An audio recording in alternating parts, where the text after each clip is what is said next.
And I know you know that, Honorable Kambala. Yes. Yeah. Thank you, Honorable Speaker. I would like to ask an urgent oral question to the Minister of Works and Transport. Yeah. No, you are clearly here. We can see you, Honorable Minister. Well, Honorable Speaker, it's rather a concern, and I appreciate the Honorable Minister at times when we speak in aspects of safety, and he comes to the call at times. And today I want to speak on e-hailing services. Last year, you have started very well, and you have called for permits to be given to these e-hailing services. Drawing all the way to this year where a meeting was held, you gave a deadline up to April 2026 for a cut-off date for all those that have not applied for these permits to have done so within that particular time. Now, the challenges came as such. Considering that there was a challenge of backlog and that number of people, of applicants that were applying for that permit, we came up with a temporary permit. That temporary permit, as we speak, costs these e-hailing operators 850 per month for 28 validity of that permit. Now, each month, while they are waiting for that permit, they have to pay 850 from what they are working for their bread and butter. Honorable Minister, I would like to ask, on what basis of the law did the Honorable Minister and the team come up with this 850 for this temporary permit? Because I've been trying. Perhaps maybe you can guide me with that. And with regard also to the backlog and the delays in these applications, we have seen that there is a serious problem in centralization of these permits. That goes as far as the taxi drivers and the rest. Why is the Honorable Minister giving a deadline when the operation does not cater and cannot perform as such? As we speak, Yango, for instance, has given 70% of their applications, but they are struggling to get those applications back, and the deadline is next week. So, do we have a problem in operations, perhaps the Honorable Minister can say? Are we speaking to the, of course, to good governance if we are giving deadlines when we are not ready for these operations? Honorable Minister, respectfully so, I'm waiting for your answer. Thank you, Honorable Speaker.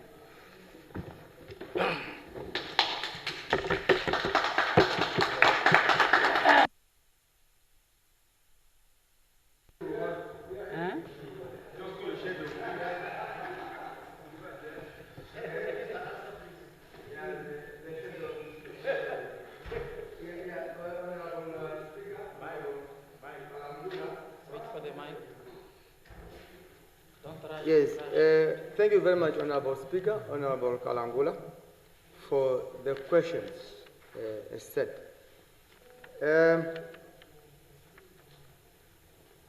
It is unfortunate that we have a stream that streams what they want a person to hear. Then there's a stream of factual that are verifiable facts. Such a stream we have. Now, we have engaged not only with Yango, with other players in the industries, be it the traditional public passenger transport operators, be it the Yangos and the Lefa and others. We have engaged them since last year around the same time we are today. Now, there was, at the beginning, there was the issue of the backlog. That was addressed. The backlog was substantively addressed. Now, the current law, it makes provision on, from application, how long must it be with where it must be, is prescribed. All the terms are prescribed. Even to advertise and objections and that is prescribed. And when you compound all these time frames as prescribed in the law, it gives between 4 and 6 months to finalize that process as prescribed. Now, that we then have put up measures that we must provide this we must approve or disapprove these applications at the low end of the prescribed time frames. That it is done. I can assure you, last year, November and December, I had another engagement with the persons you are referring to. And while we were in the meeting, they were exactly asserting what you are saying. I've called my personnel and I said, bring me your application you are saying you have applied. Where is it? Then we went to our systems with my officials. At that time, the only application that was then outstanding, it was the application that was submitted after September, October, November, and they were now for sitting at the end of November. Everything that we applied for before September, they were all finalized. They were all finalized. Some of them, they were finalized because after they have been processed and they're finalized, for you to pick them up, you then have to pay a fee. I think it's $250 or $450. You must pay that. They were refusing to pay, so they were still there. That's factual information. But as of that time, everything that was submitted within the period of 3 months, which I've given as the lower end of the application, they were all processed. So, and that is factual. Now, the issue of the Yango, we must appreciate that Yango does not operate. It's a platform. So if you are Kalangula, not now, for you I must say honorable, but not you now, so that I can just say Kalangula. If Kalangula have applied for the application, there are things that you must submit, including the certificate of good conduct, and all others you must submit them. And you must make the payment. They were unwilling, some of them were unwilling to go for the certificate of good conduct. Some of them were literally saying they do not want to apply because the cars they are using. Because once you have a permit, it is prescribed that your car must have your letters on. Kalangula, John Andreas, RF number 1, it must be written. Because you have a BM or whatever, or a Prado, you do not want it to be written on it. So they were refusing to get permits because you must be then mandated to write these things on your cars. And what's happening is between 8 and the 1 you are in the office, you do not want to see your car parked with those letters as a taxi, as an operator. So therefore you want to be clean so that between lunchtime you are then transporting. Before work, 8 o'clock, you are transporting. After 5, you are transporting. That is one of the serious challenges we have. So the issue that we have. But as of now, there is no application that is with us that is older than at the lower end of 3 months. And ask them to bring you evidence. And I challenge them. Even last week I've challenged them. Anybody whose application is with us longer than 3 months, they must bring them to us. They indicated somebody called over the radio and said, look, I have applied, the system of a fingerprint are not working. I immediately contact the systems. We, unfortunately, as we speak now, the police have now, we no longer have one system. We have now more than 10 systems in Namibia.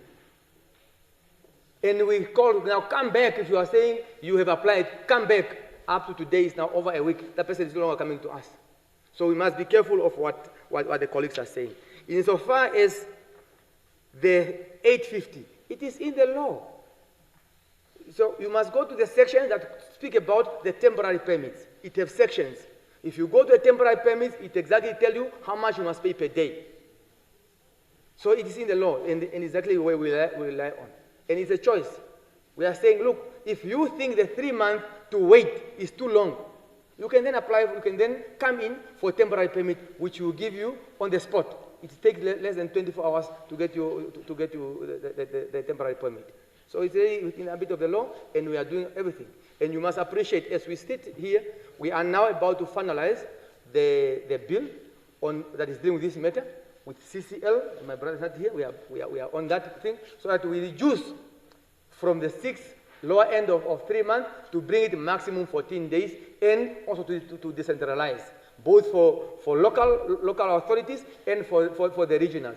If you are transporting from here to Katima, that it will be adjudicated by the national board, because you are now transiting on the national parameter. If you are only applying for Ongwediva or for Ndangwa or for Beseba, if it's there, then that is then addressed by a committee that is only constituting for that local authority. That is part of our responsibility, and we are geared for that. And I invite you for a cup of tea for any further discussions, but on your account. Thank you very much. Thank you. Honorable Kambala has already asked the question. In terms of the rules, you have one chance to ask a question. I ruled on that. Honorable member, first, you can't speak from your seated position. I already told you yesterday. Secondly, I made the ruling on that yesterday. We cannot every day argue about the ruling of the presiding officer. The rules are saying when the presiding officer makes a ruling, there is no debate. If there is a discontent, the Assembly can overturn the ruling on the recommendation of the Standing Rules Committee. Yes. Now we proceed, Honorable Hangura. If it is to argue this one, I will rule you out of order. It's not, we cannot argue any ruling of the presiding officer, Honorable Member. No, today is Thursday. We must go to answer the questions we have asked. They are here. On a point of privilege, Speaker, this is not to argue with you or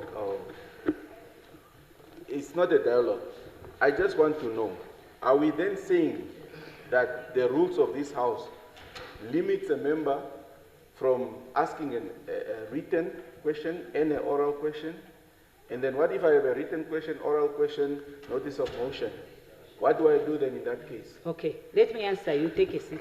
I already answered in regard to questions. The limit on Rule 85, and this is the last time I'm repeating this ruling, because I cannot be made to repeat the ruling every time under a guise of an attempt to debate a ruling of the presiding officer, because this is what is happening. 85 says, under questions, yeah, a member has 3 minutes to ask a question, and in terms of frequency, that is now how many times the person may ask questions. Once. No, that's an argument now with the presiding officer. You have 3 minutes to ask a question, and you have 1 chance to ask a question. Only 1. And then the rule also says all the questions must be notified in writing, unless if leave is given by the presiding officer. So if you choose to give a notice that is written, you have 1 chance, you ask your question in 3 minutes. If you are given leave to ask that question orally, you get 1 chance and you have a maximum of 3 minutes. Now that is an explanation. Now we proceed, honorable members. Yeah. So Honorable Tana, is it something else? On what point? I see you are listed here. We are still on oral question. Yes, please. Yes. You may ask. Thank you, Honorable Speakers. I have an agenda. So, it's regards to the advertisement of the new cadet constable that is taking place. So the due date is on the 13th May, and in the advertisement, at the point 3, what is required for the candidate, they said it must submit a certified copy of the ID, document, and a valid passport. So the question is, how are we subjecting young unemployed people to apply with an ID and a passport at the same time? So I find it unfair for a person who is far from towns where they are where they are providing passport to apply with an ID and a passport at the same time. And what the co-function says, they are more on internal things. The question is, Minister, is this might be a typing error, or it was something that you just want people to go through that process, or is the ministry maybe running a passport scheme, or what is happening? The other one, last year I did ask the ministry about the people that were arrested in regards to the scamming people. I did ask, yeah, it's a crypto or something. I did ask that question here. And today, and 7-day escape. So these are the reasons why when we are asking questions, we know your strength, we know the weakness of this institution. Can the minister give us the answer? How are they going to trace these people? I shall submit. Yes, Honourable Minister, the former chair.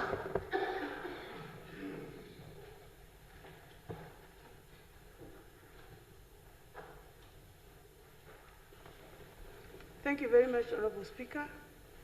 Honourable members, on the first question, I am aware that there are 3 different categories of applicants for the force, of which one category may require different requirements from the rest of them, maybe given the nature of work that they will do. But for justice, put your question in writing. As you know that I don't handle administrative matters, then I would follow up with those that are responsible for administration to clarify that. That is my response to that question. On the second question. Oh, he asked 2 questions? Yes. I thought he was elaborating the same question. He's allowed only 1 question, Honourable Minister. Yes, Honourable Member. No. Honourable members, any notices of motions? Any notice of...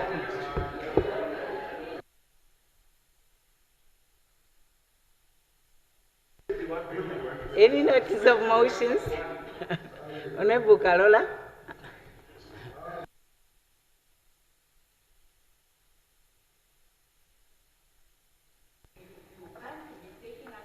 Yeah, notices of motions.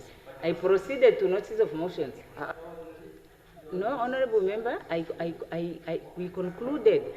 Now, is this a list now of urgent oral questions, or it's 20 minutes? The 20 minutes are past. No, the 20 minutes are past. That's beside the fact that I am here, I have it here. No, it had stopped. They started later. Honourable Member, first take your seat. You need to understand this. Before you are given the floor, you take your seat until the presiding officer tells you. Secondly, Honourable Members, we finished questions. There was no one on the list. And I called out for notices of motions. And the Honourable Member got up to say that he wants to ask a question. In any case, there is 1 minute that is not enough for a question and answer. But the main issue is, I went to notices of motions. Honourable Members, we have to have some orders. Now, notice of motion. Notice of motions. Honourable Lizazi, is that a notice of motion? Okay. Thank you very much, Honourable Speaker. It's just that I wanted to ask for your indulgence on the procedures that you stopped the Honourable Minister to answer the questions that were posed on a basis that a member is allowed 1 question. And when he stood, he was speaking of the same thing. So the minister was ready to answer. Now, don't you see that this thing is affecting the process and the procedure in this house and the quality of work in this house? Because when we are asking, we are not just entertaining ourselves. It's not an entertainment Honourable show. Member, okay, can you take your seat, please? And the questions, that question is already on record. No, it's not on record. Who said it's on record? Please record. take your seat, Honourable Member. You are out of order. Now we proceed. Yeah, now I see we don't have any more applicants for the notices of motions, is it?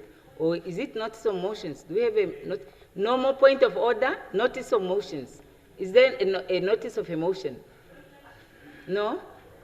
Notices of motions. The presiding officer may decline requests for points of order or points of privileges if they become too time consuming. Notices of motion.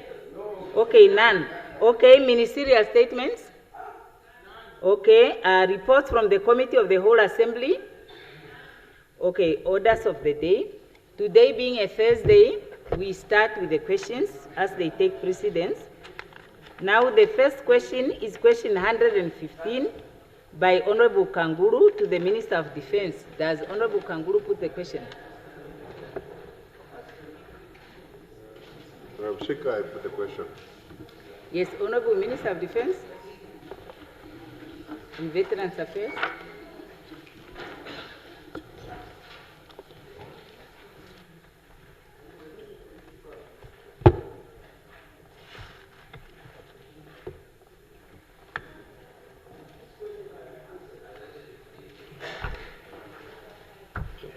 Honorable Gangu. That question is answered, responded to, Yeah. according to the minister. The next one. Secretary. Which 100 and what? 115 15. concerning the review of pay scales and rank structure of sergeant majors. We have responded to that question.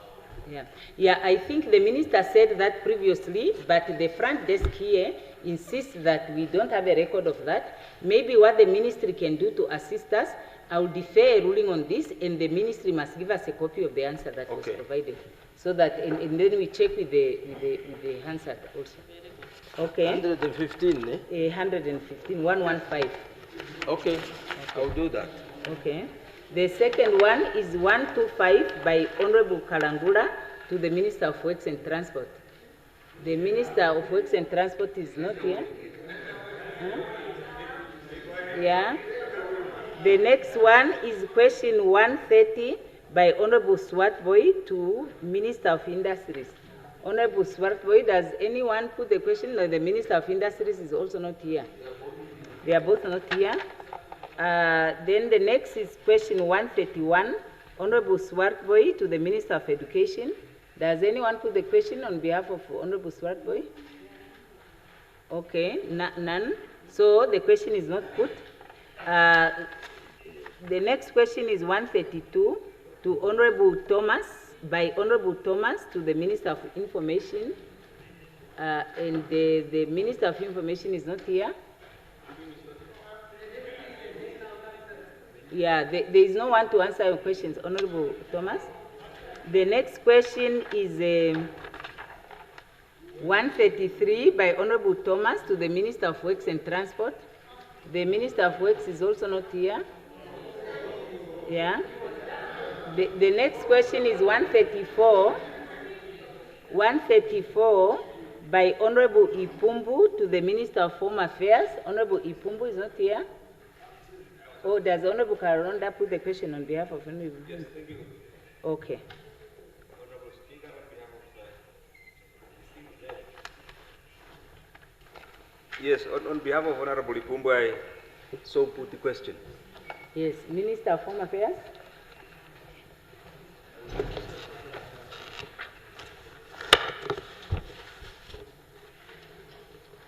Thank you, Honorable Speaker. The question as put by Honorable Kalimbo Ipumbu in September 2025. The response is as follows. I am not going to repeat the questions, but rather just go straight to the responses.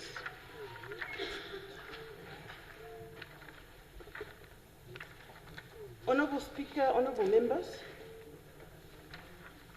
at the onset, I wish to reaffirm government's unwavering commitment to the fight against illicit drugs and organized crime.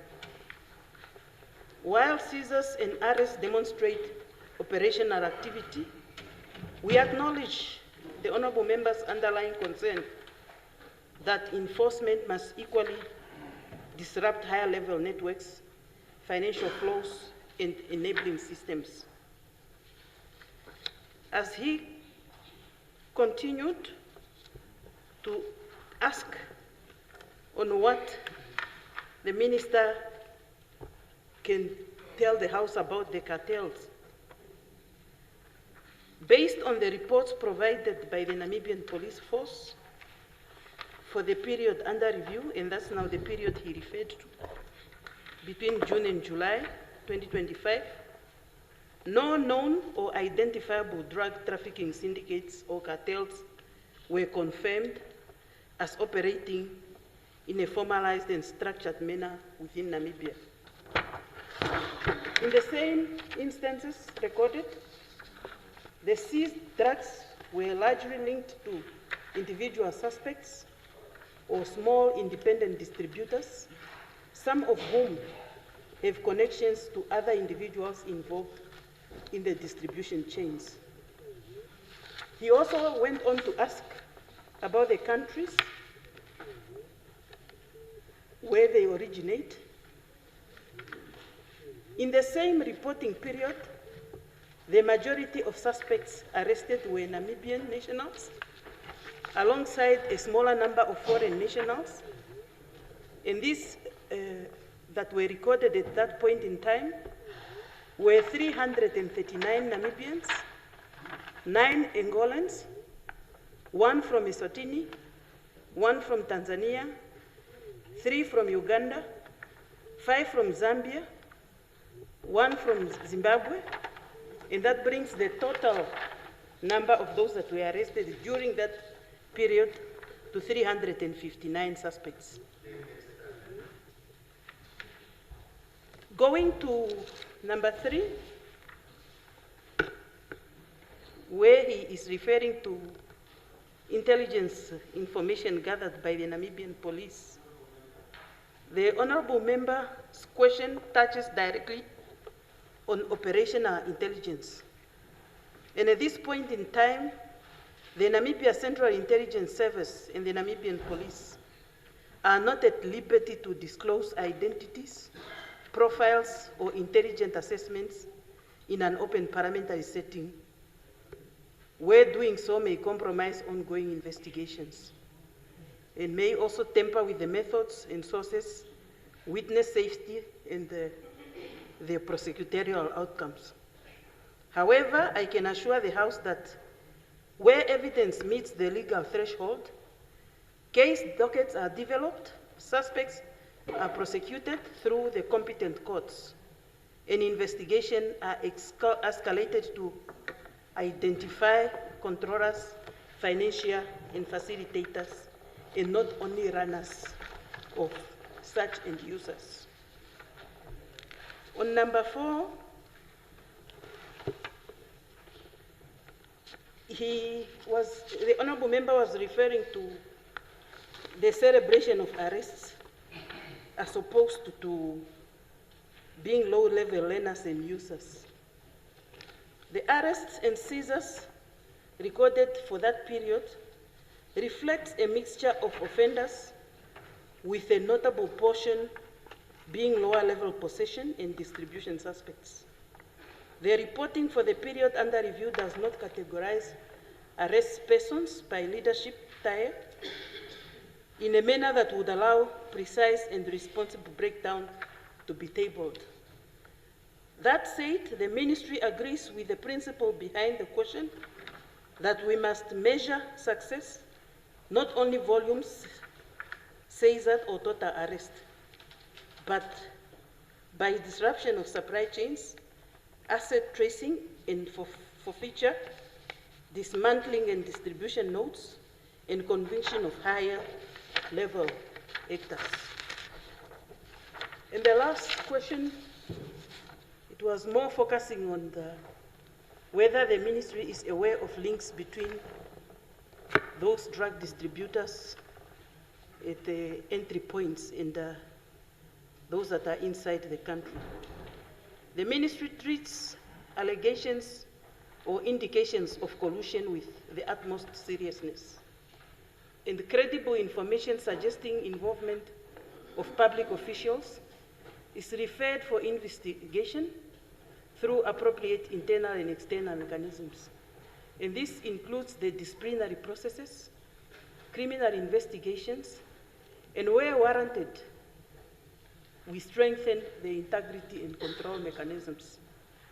Measures include targeted vetting where applicable, operational oversight, rotation and supervision in sensitive posts, and collaboration across agencies so close and the vulnerabilities at ports of entry and border environments.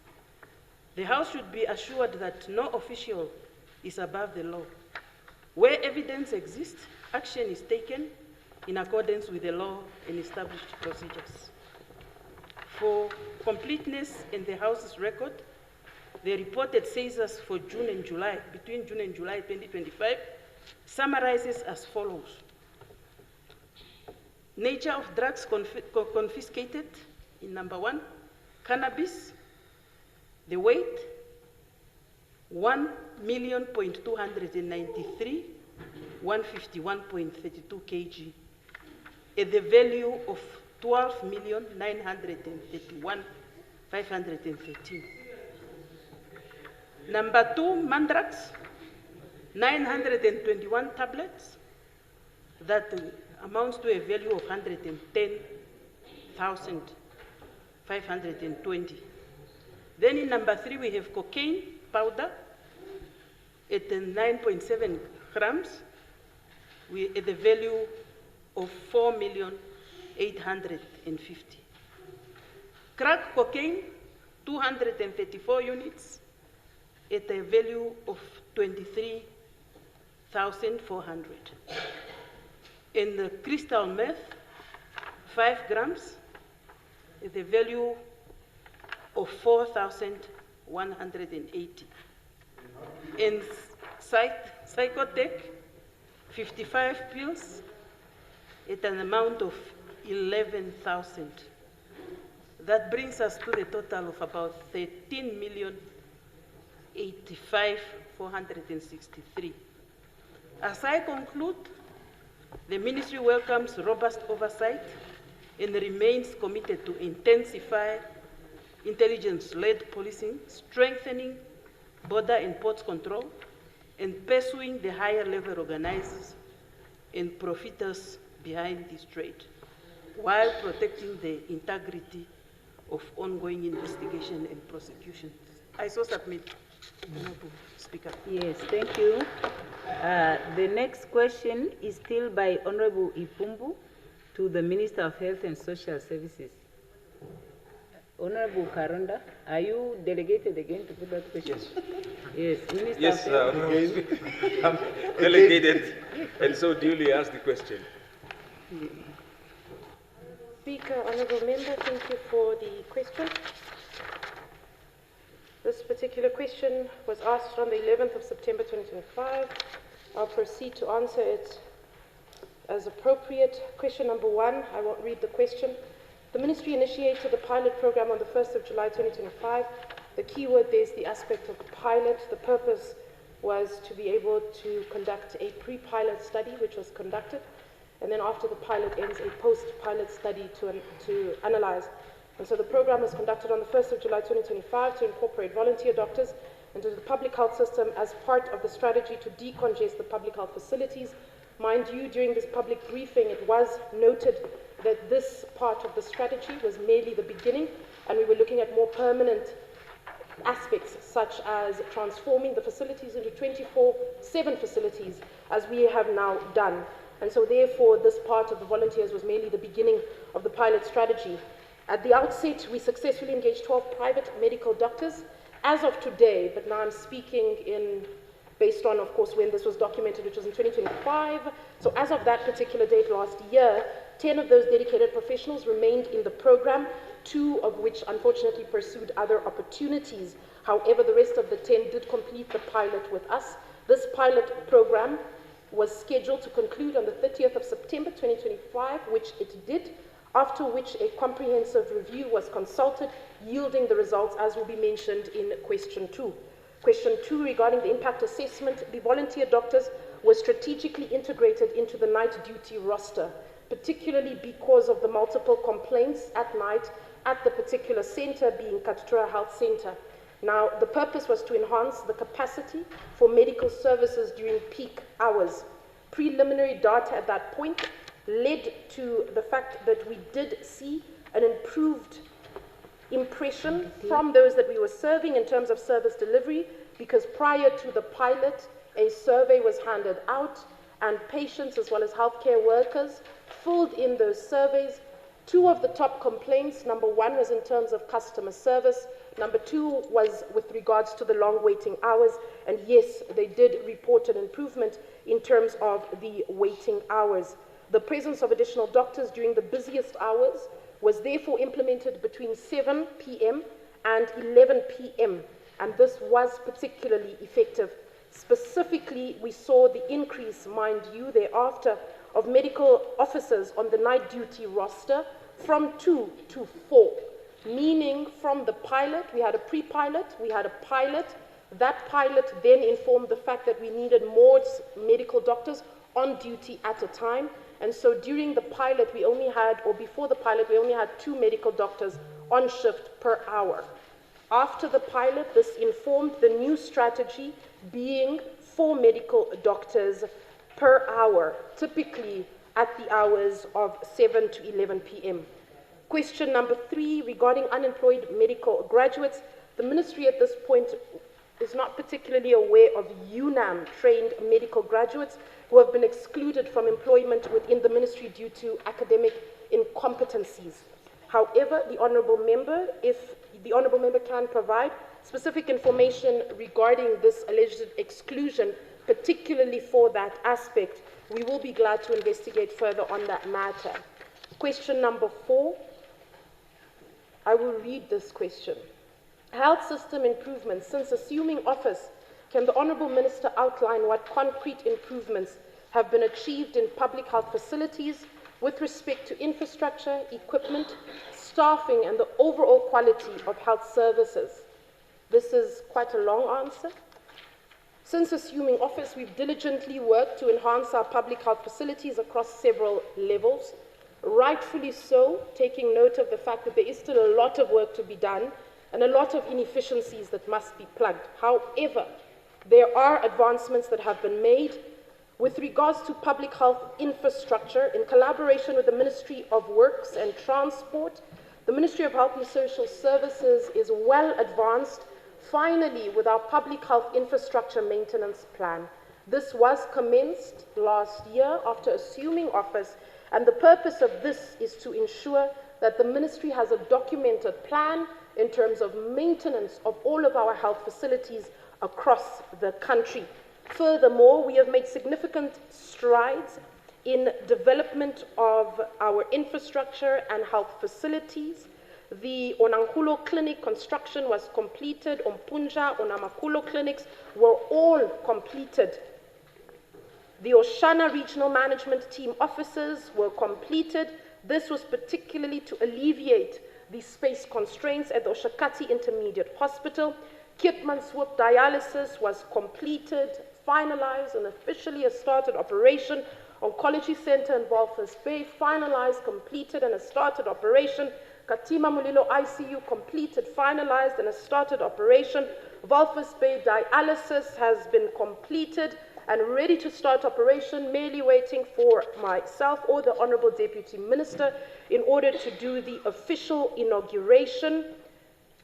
Regarding equipment, the Ministry has prioritized the procurement of a magnetic resonance imaging machine, and this is to the amount of about 39.3, recognizing the significant potential cost savings, because currently the Ministry of Health and Social Services spends about 40 million annually referring patients for MRI scans to the private sector.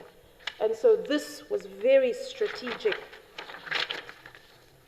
A restricted bidding process for the MRI was underway, was concluded. The machine said to be delivered next month. Regarding human resources, from the 1st of April to the 1st of September 2025, the Ministry of Health and Social Services successfully, at that point in time, had recruited 816 staff members at a cost of 188.5 million. It is important to note that these positions were recruited with due process. However, we had to speed this up, and during the 2025-2026 financial year, the allocation of 150 million saw a significant gap. However, during the midterm budget review, and immediately thereafter an announcement was made that we would be recruiting over 2,000 healthcare workers, and I wish to highlight that as of today, all of those healthcare workers have been recruited, have started work, and we are now ready to recruit that allocated to us in the new financial year. Another initiative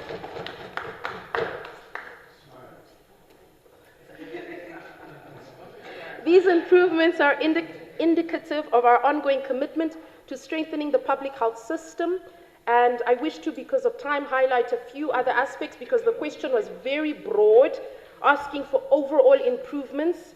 There, I wish to highlight importantly that during the same period, the ministry was able to decentralize functions to the regions, which is a milestone because for so long we've received complaints about light bulbs not functioning within the regions, and because now in this particular period we were able to decentralize services to the regions, this now means basic maintenance, including light bulbs and the likes, are handled within the regions. So the decentralization was a key achievement in this period. The inauguration of multiple clinics and health centers, as well as the completion of the Ausinker Health Facility, finally awaiting inauguration. Importantly, I wish to highlight the tabling of the mental health bill to repeal the 1973 bill.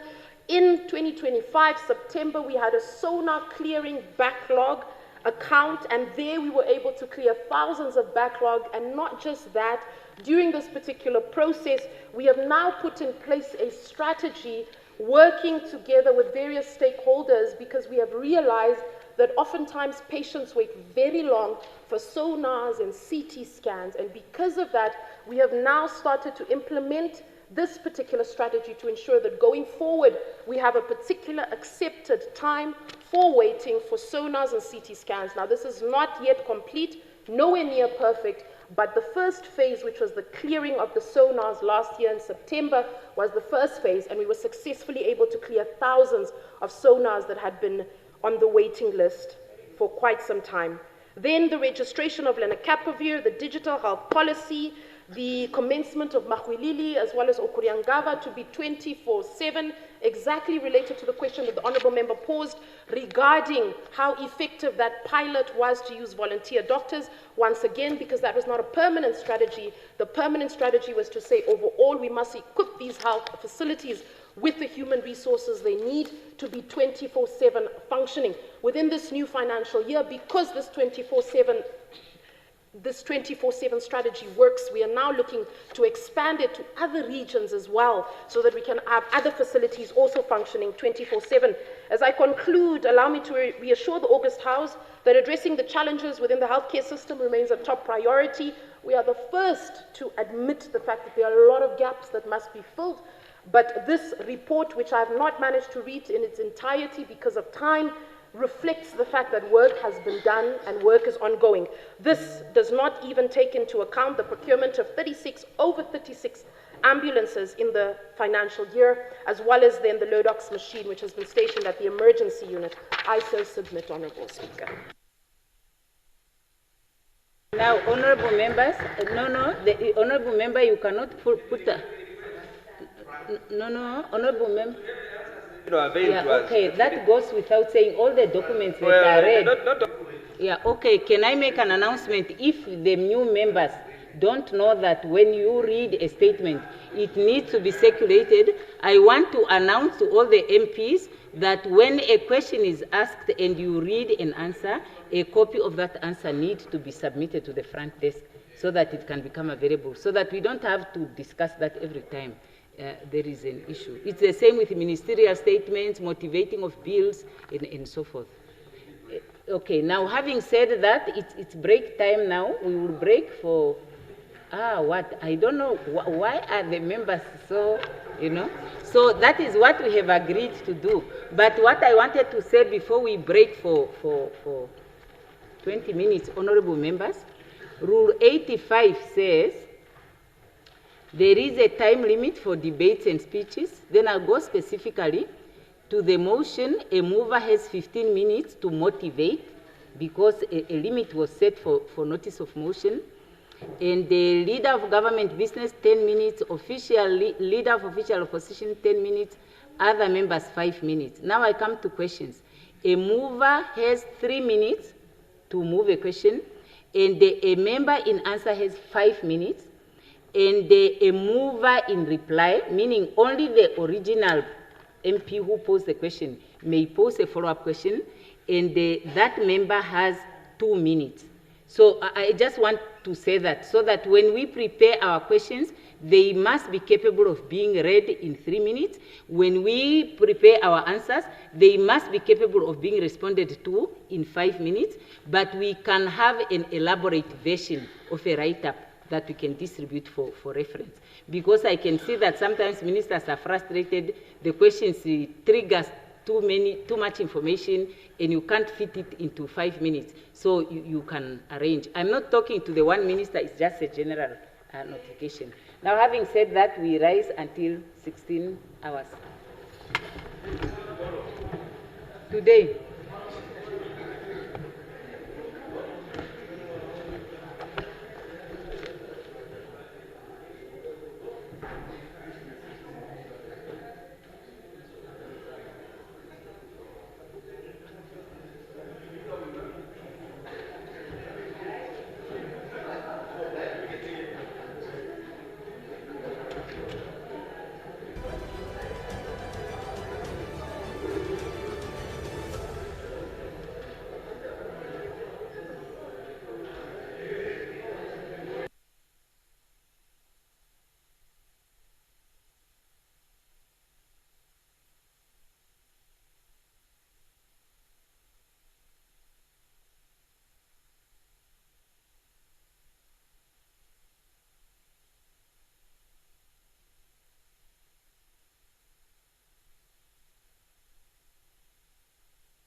Okay, may you please take a seat? Then we proceed. The next question is 136 by Honorable Mwashindange to Right Honorable Prime Minister. Honorable Mwashindange, do you put the question?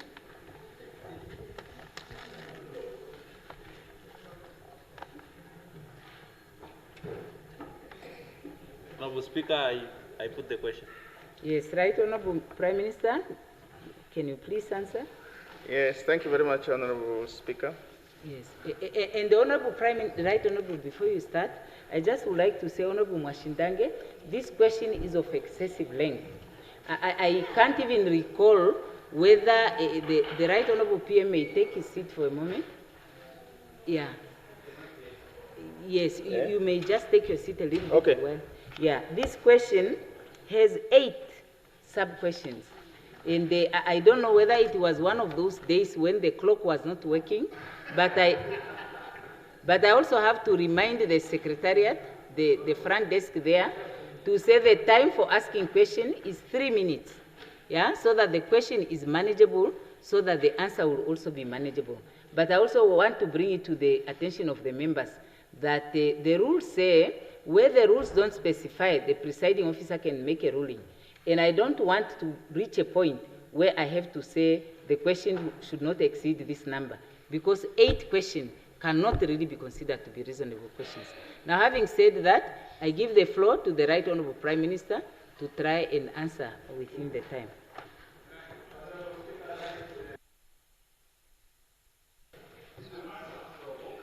Yes, try.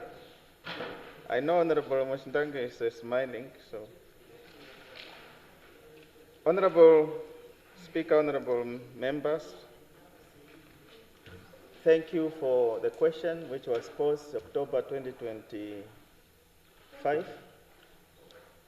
9th, and we have approached ECN, and ECN provided us with some context to the questions, and therefore I wish to respond as follows. Before addressing the question posed by my honorable brother,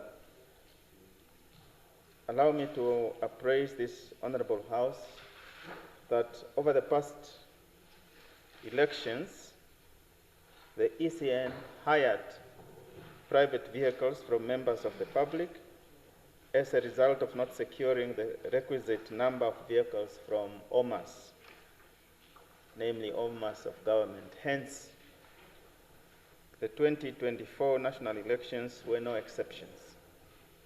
The arrangements date back to the 2009 presidential and National Assembly elections and have continued through all subsequent national elections, including the 2024 presidential and National Assembly elections.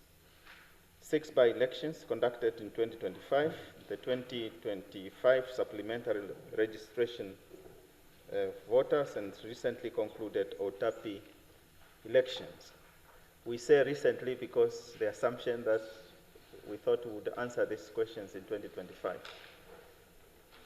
Now, in all elections held, the ECN fulfilled its obligations in accordance with the signed contracts that are managed in line with established administrative procedures regarding payments and within the terms and conditions of the signed agreements. Honorable Speaker, honorable members, I will now focus on the questions as posed.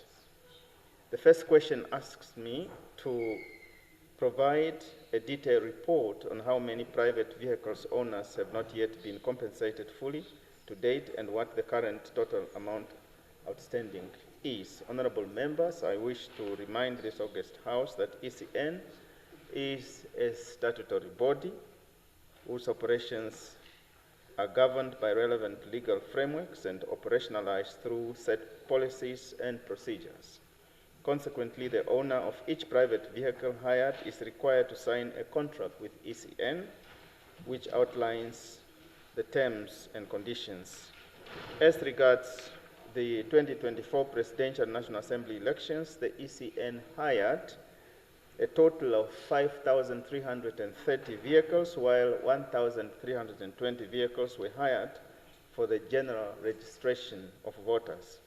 The total expenditure amounts to 144,280,084 Namibian dollars. This implies that 99,070,550 was paid to private vehicle owners who rendered services during the general registration of voters. Now, Honorable Speaker, does it mean the time is done and I can now sit, as you were saying, I must try?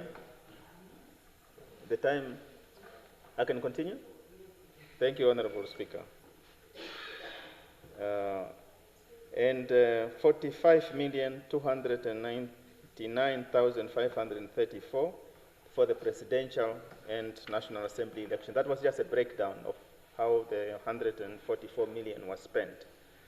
While appreciating members of the public for hiring their vehicles for electoral process, this also demonstrates the Commission's commitment to economic empowerment in society, not only through hiring of private vehicles, but also by employing unemployed Namibians, the majority of whom are youth. This is a positive move. It's a positive move that all of us need to embrace and commend the ECN.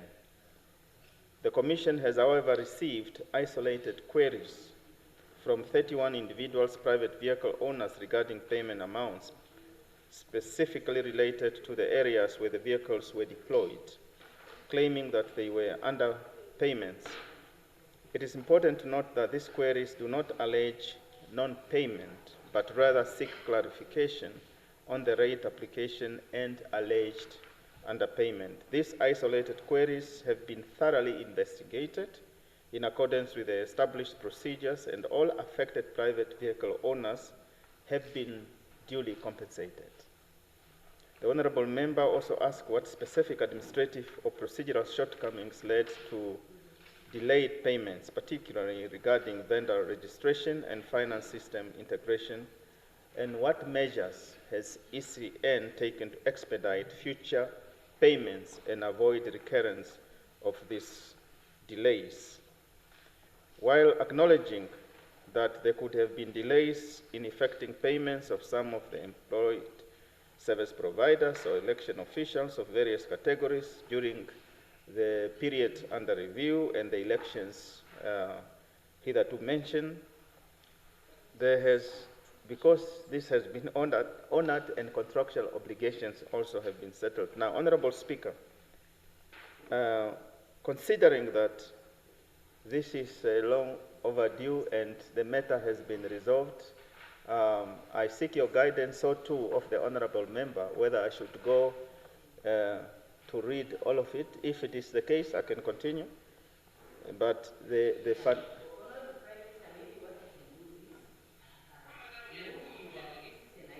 that does not resort under the OPM. This is about ECN as an autonomous body. I will exercise the right that is granted to the presiding officer to extend the time limit for up to 5 minutes. Okay. Yeah, so that the PM can read through, as I have also appealed to the members to please make the questions to the point, and also to those who are responding to summarize the answers next time. Okay. Yeah. Thank you very much, Honorable Speaker. I will skim through and make sure that the salient points are not missed, because the key message from the Honorable Youthful Member was just to know whether or not those who have rendered service to ECN had been paid. And so far we have confirmed that they have been paid. And therefore, to just make the 5 minutes shorter for the sake of those that were carrying out the function, and well as the Honorable Member, is just to conclude as follows. In other words, ECN has taken note of that and has repaired the damage that might have been there, the inconvenience that was caused, and has also committed that going forward things will be done in a manner that is satisfactory to both the service provider as well as to the integrity of the service that is being rendered.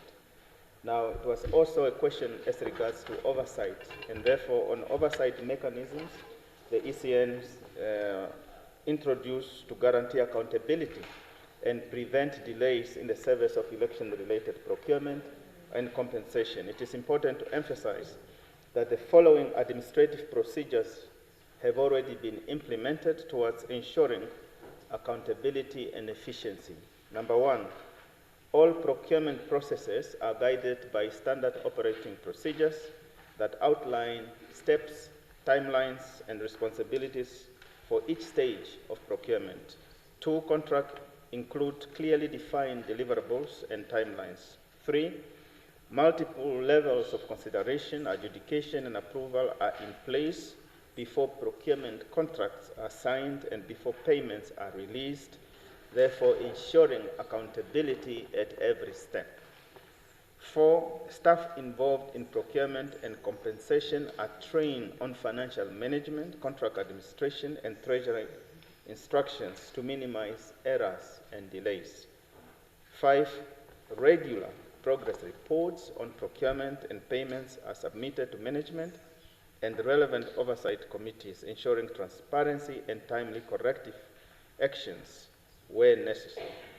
Honorable Speaker, honorable members, especially honorable youthful MP who has asked the question, I trust that this response, sufficiently, albeit late, for reasons beyond our control, sufficiently addresses all the concerns raised by the honorable member, and I thank you. Very good, thank you very much. Now, Honorable Mwashindange, there is the answer. Yeah, do you have a follow-up question? Okay, a small one, because your questions were many, ne? Thank you very much, Honorable Speaker. I'll be very brief. Thank you very much, Right Honorable Prime Minister, for that response. I think, first and foremost, I wished the ECN really owned up to this gross mistake, really to say, because at the time when I asked this question, there were still outstanding payments that were yet to be made. So I thought they would start acknowledging that, rather than leaving it as if like we are just making statements that are unfounded. Two, Honorable Prime Minister, it cannot be right that we appropriate money to ECN, and even now, they have all the 5 years to plan for the next election. What are they doing? Just for an election to come, and then you see this one is falling apart, that one is falling apart. It's not acceptable. So we cannot allow them to run our elections like this. Elections are the core of our democracy. Therefore, it cannot be right that we allow them to run elections like this. But the answers are very well appreciated. I just want that message to go. It's not yours, Right Honorable Prime Minister, it's for them to say they must do better, honestly, going forward. This is unacceptable. I so appreciate it. Very good, thank you. And I want to just reiterate again that we can call these bodies to committees and we engage them, because that's a more effective way to deal with them than to send the messages and they send us answers through members of the executive. Now, having said that, we proceed to question 137 by Honorable Amkoto to the Minister of Urban and Rural Development. Yes, does Honorable Amkoto put a question? He's not here. The deputy is there. Is there any, is Ms. Honorable Amkoto here? Did he delegate someone to put a question? Okay. I put the question. Very good. Honorable Deputy Minister, you have the floor. Thank you so much, Honorable, for having put the question on behalf of Honorable Armas Nangolo Amokoto, my good brother. This question has come a long way, and I hope we can dispose of it today. Honorable members, the questions mainly inquire on the provision of housing, the formalization of informal settlements, as well as interrogating the capability of national housing enterprise in reference to the overall housing provision. And I'm summarizing all those questions as follows due to the time limit that I have. Honorable Speaker, honorable members, allow me to first of all remind us in this August House that the provision of housing to the Namibian people is a collective responsibility. And if we clearly can recall that during the previous administrations under the leadership of Swabo Party, sharks were declared as a state of emergency humanitarian crisis. Therefore, let us be careful and mindful not to politicize this issue that is very close. That is very close to the hearts and minds of our people, while we are at the forefront of making laws for ease of such matters.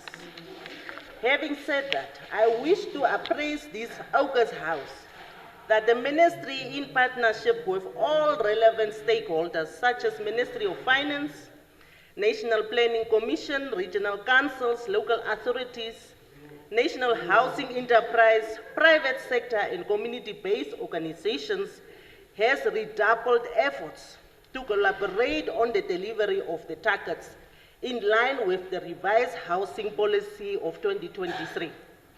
Concerted efforts have so far been made, and as you can recall in the meeting, the 10,000 housing target, the government through the ministry has identified and allocated specific housing development targets to some towns and community-based organizations such as Keetmanshoop, Oshakati, Walvis Bay, and Shack Dwellers Federation. Again, if our memory serves us well, in December 2025, Her Excellency the President Dr. Netumbo Nandi-Ndaitwah appointed a housing and land task force, a presidential task force aimed at accelerating the delivery of service land and housing. This is part of a broader business unusual approach to tackle urgent social obligation regarding housing. As far as the formalization of informal settlements are concerned, I wish to indicate that about 9 new townships in Keetmanshoop, Marintal, Koes, and Onipa has been approved. The proclamation of these townships is a critical milestone as it provides the legal framework necessary for altering development, land servicing, and eventual housing delivery. And this is the approach the ministry plans to follow going forward. It also enables local authority to plan and manage urban growth more effectively while ensuring that residents have access to essential services and infrastructure within formalized and regulated environment. For your information, the ministry has launched the report on National Namibian Informal Settlement Baseline in line with the Cabinet Directive number 111.02/002. This report constitutes very critical evidence-based instrument to inform national policy directive, strategic planning, and coordinate interventions aimed at addressing informal settlements across all regions of the Republic. Allow me in conclusion, and on the national housing enterprise, that the capability as the housing provider. Yes, I'm summarizing. I wish to inform this August House that NHE was established under the National Housing Enterprise Act number 5, 1993, with the mandate to provide affordable quality houses and mortgage financing and facilitate access to housing for low and middle income earners. Housing delivery cannot be discussed without addressing the critical role of land. Local authorities, as custodian of the urban land, are responsible for servicing land, water, sewer, roads, electricity, and making such land available for housing development. Without service land at affordable prices, neither NHE nor community-led groups can construct affordable houses. The housing value chain begins with the land servicing and allocation thereof. As a result, the scale of NHE historical output stands at 22,705 and not 18,000, as the honorable member indicated, has been directly influenced by the supply of service land and made available to the market for housing development. Unfortunately, Honorable Speaker, this is now the end of my summary, but I have prepared the responses as per the answers, the way the honorable member has posted them. So I was just trying to summarize what he has posted before. Thank you so much for your indulgence on that one. Thank you very much. The next question is one by Honorable Swartboy to Honorable Minister of Labour. Both the MPs are not here. So we proceed to the next one, 139 by Honorable Swartboy still, to the Minister of Labour still, and they are both not here. So we proceed to 140 by Honorable Ehub to the Minister of Urban and Rural Development. Now, does someone put a question on behalf of Honorable Ehub? No? So that is, yes, okay. So the next one is 141. As I have indicated, Honorable Ministers and Honorable Deputy Ministers, the members of executive are free to provide information on the issues that are queried in this house, outside of this house. Yeah, because truly as members of parliament, when we ask questions here on behalf of our electorate, we create expectation on their part for them to get answers. So it doesn't mean that if the question is not put here, you are not allowed to talk about it outside. You may only not answer until the question is put. But that is also an aspect of the rule that I'm trying to interrogate, that how is it that we allow a question, but that question cannot be answered? The person who put it has to say, yes, I put it. And therefore they can say, no, I don't put it, but they have notified it. So I think that's also one thing that we need to look at going forward. Yeah, the next question is by Honorable Ampanda. It's question 141 to the Minister of Justice. The Minister of Justice is here, not here. Neither is a doctor, but maybe he had delegated, but the minister is not here. Okay, so 143 by Honorable Ihemba to the Minister of Home Affairs. Does Honorable Ihemba put the question? Is Honorable Ihemba here? Yes. Okay, I give the floor to the Minister of Home Affairs. I want to indulge the member because the question, as I read the response, is outdated. There has been development on the question that are not reflected on the paper I have. And I would therefore ask to defer that I go and review the response.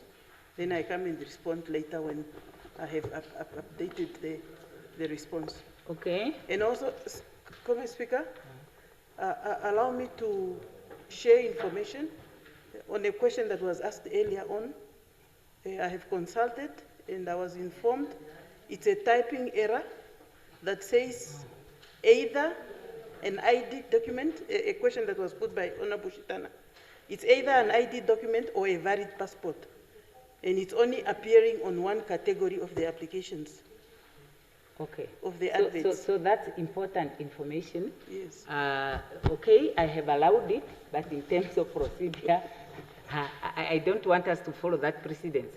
But I think it's important information that the Honorable asked whether the ministry was requiring both documents or it's either or. And the minister has now responded, it's either or.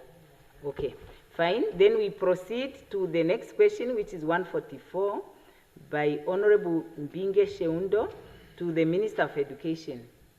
Does the Honorable member put the question? Yeah. Honorable Fries, do you put the question on behalf of? Yes, Honorable Speaker, I put the question on behalf of Honorable Mbinge Sheundo. Okay. I give the floor to the Minister of Education. Thank you very much, Honourable Speaker. One good afternoon to all honourable members. The question is concerning creative industries in Namibia, with the first question focusing on policies or programs that the Ministry implemented in the past 5 years to support creatives and the impact that they have. So I just wish to state that government fully recognized the central role of the creative and cultural industries in shaping Namibia's national identity, but also to empower the youth, to diversify the economy and fostering social cohesion. This commitment is reflected in our NDP 6, the Namibia Arts, Culture and Heritage Policy 2025 to 2030, and the implementation of the National Arts Fund of Namibia Act 2001 of 2005, and the National Art Gallery Act, through Colleges of the Art and National Theatre of Namibia. Over the past 5 years, government has deliberately shifted from fragmented or event-based support toward building a structured creative economy ecosystem.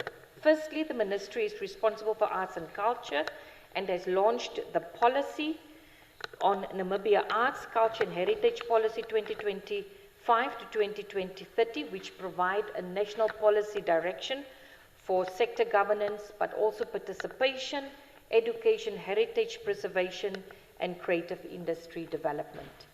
Secondly, I wish to state that the Ministry is in the final process of revising the National Arts Fund Act of 2005, which provides direct financial support to the artists, to festivals, to cultural organizations, and community-based initiatives across the country, as well as building capacity through its bursary program. And this will be to improve the functioning of the Act to better serve the artists, the arts organizations, and culture and creative industries. Thirdly, for the first time, the Ministry led the inclusion of the thematic area Cultural and Creative Industries in National Development Plan 6. It includes the establishment of 2 key focus areas, heritage and culture is one, and arts and creative industries as a second. Fourthly, the Ministry is finalizing the National Cultural and Creative Industry Strategy. There has been great traction on that in the past 2 months, and this strategy focuses on establishing structured infrastructure development, enterprise support, and market expansion programs to strengthen and sustain the sector. Lastly, government continues to support national creative platforms, including the revitalization of the Namibia Annual Music Awards, expected later this year, supported by a national investment of maximum 10 million.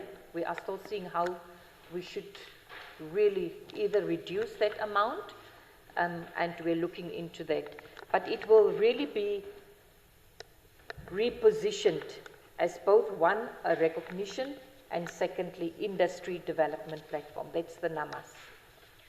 Honourable Speaker, I also wish to state that government is strengthening monitoring through the implementation of the UNESCO Culture 2030 indicators, which provides for international recognized frameworks to measure participation and as well as economic contribution, education, access, governance, and decent work within the cultural sector. In terms of musicians, artists, and creatives to national culture, the mechanisms that are in place, I wish to state that government recognizes that many creative professionals operate within freelance and informal employment structures, which historically limited access to social protection. To address this, we are implementing several structural reforms. The Ministry is approached and will work with relevant institutions such as the Ministry of Justice and Labour Relations and the Social Security Commission to explore social protection models appropriate for freelance creative professionals including portable benefits approaches. The forthcoming creative industry strategy also strengthens formalization pathways through business registration, cooperative development, and enterprise support, which improves access to financial services, insurance, and retirement planning. Madam Speaker, as is the case with all these questions, which we really do not mind answering, there are 6 questions in total. In the time frame, I managed to answer 2 within the main question. I thank you very much, and I so submit to the House. Thank you very much. Now, honorable members, we are faced with that dilemma, so the minister was not able to go through. Now, according to the rules, the presiding officer has up to 5 minutes to allocate additionally, but if the presiding officer has to allocate an additional 5 minutes to each minister when they are responding, then it means that we will not do justice to the questions. But maybe what we can agree to do as a compromise for today, because the members were not prepared, will be to say, based on the reading of the rules, the presiding officer may allocate an additional 5 minutes to a minister so that those questions are answered. But I would like to highlight again that for those honorable ministers that would answer from next time, because I think next Thursday we would be on recess, or would next Thursday be our last one. From next time, we try to summarize, please. Never mind the number of questions, we try to summarize. And to the honorable members, I don't want to dismiss questions that were put. I don't want to rule them out of order. I'm trying to be flexible, but please help me by also trying to be to the point. Yeah? So let us agree to do that when we come back, Honorable Lizazi, it gives 3 minutes to ask a question, but if you ask a question that would take 15 minutes to answer, I can also decide that I allow only 5 minutes. Let's agree to get along, yeah, so that we can do the best for our electorate. Let's try to summarize our questions. Let the ministers try to summarize, so I can give the minister, or you are okay, minister, to just distribute? Okay. Very good. So the minister has decided to end there. Then we proceed with the next question, which is the one by Honorable Lucato to the Minister of Urban and Rural Development. Honorable Lucato, do you put the question?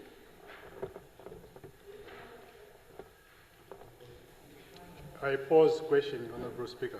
Okay. Honorable Deputy Minister, are you delegated?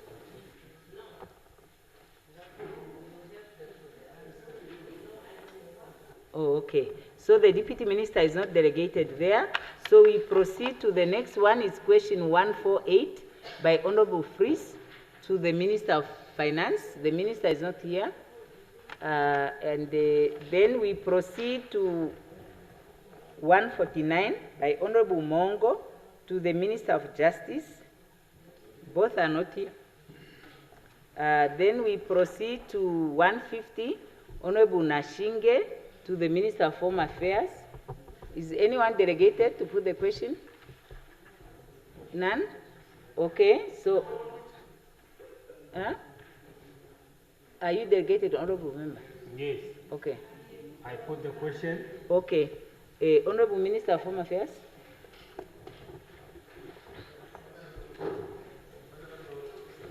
Yes, yes. Is it a point of order? Yes, right, Honorable Prime Minister. Of reciprocity with our honorable members. Now, in terms of the rules, if a member is delegated by the original mover, is it verbal or would it be deemed that it should be written? Yes, no, it's not too late. I have actually asked myself that question. Yes, I read the questions. I just decided to say, okay, because the main issue for me is how do you actually know when a delegation has taken place? But then I say, but a notice was given and that notice was admitted. So I decided to say, okay, I just leave that one.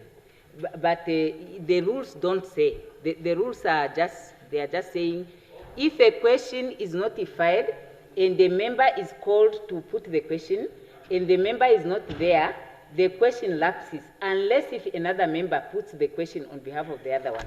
So that's what the rule are saying. Yeah, so in this case, the question was put and the minister is giving the floor.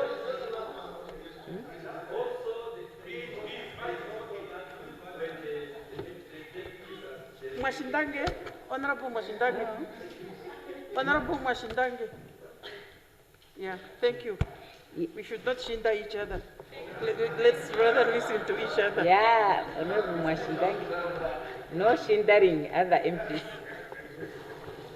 I am going to try by all means to streamline this question.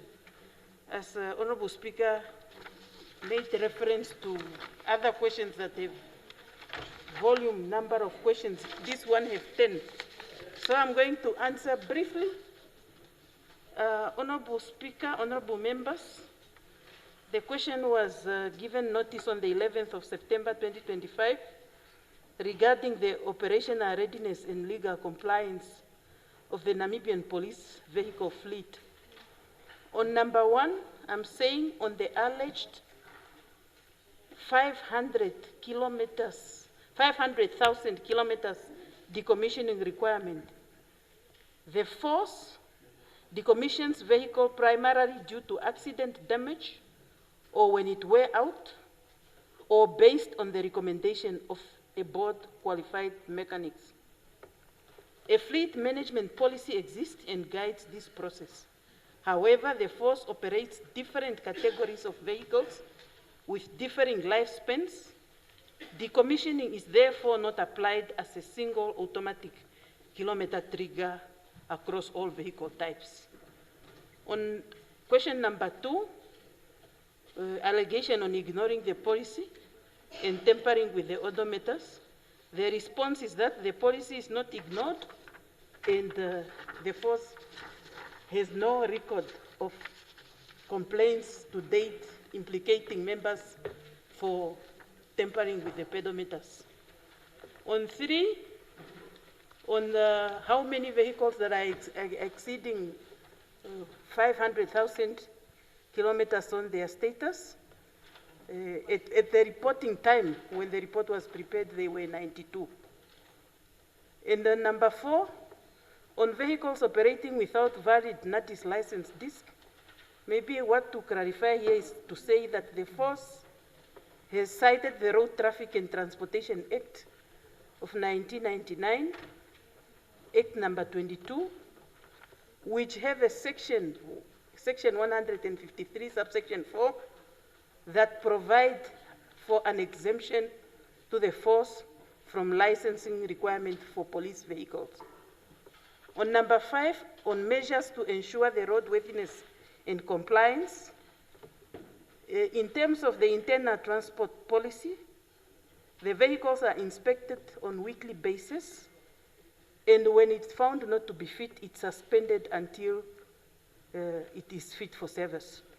On number 6, on transporting officers in vans not designated for passengers, it is not an intention of any of our office to transport any passenger on a vehicle that is not designated, but we know there are vans that are designated for transporting goods that also transport inmates when they go to various court hearings, and that have a limitation of 6 passengers if we are to use the goods vehicle under the prescribed conditions.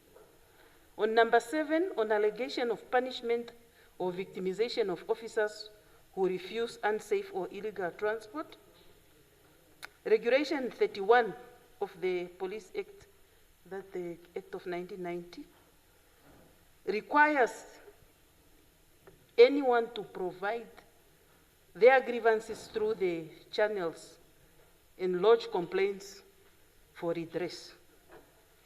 And those channels do still exist, and we expect anyone who has a concern to follow that channel. On number 8, on steps to ensure safety and protect those who report irregular practice. The force indicates that it does not regard the current practice as illegal, but we are encouraging force members to use existing platforms. Those includes the suggestion box, the government communication systems, and the normal disciplinary procedures. Where a member prefers external channel, reports can be made to the Office of the Ombudsman, Anti-Corruption, or wherever we deem fit.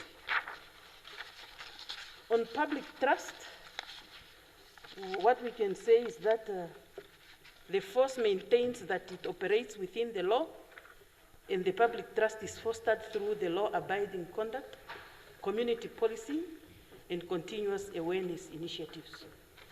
Number 10, on the concrete actions to address allegation and restore confidence, the force maintains that it's not above the law and that any member who violates the law may face consequences. Honorable member, I wish to assure you in this House that the safety of our officers, the roadworthiness of state vehicles, and the public confidence in lawful policing remain matters of a priority.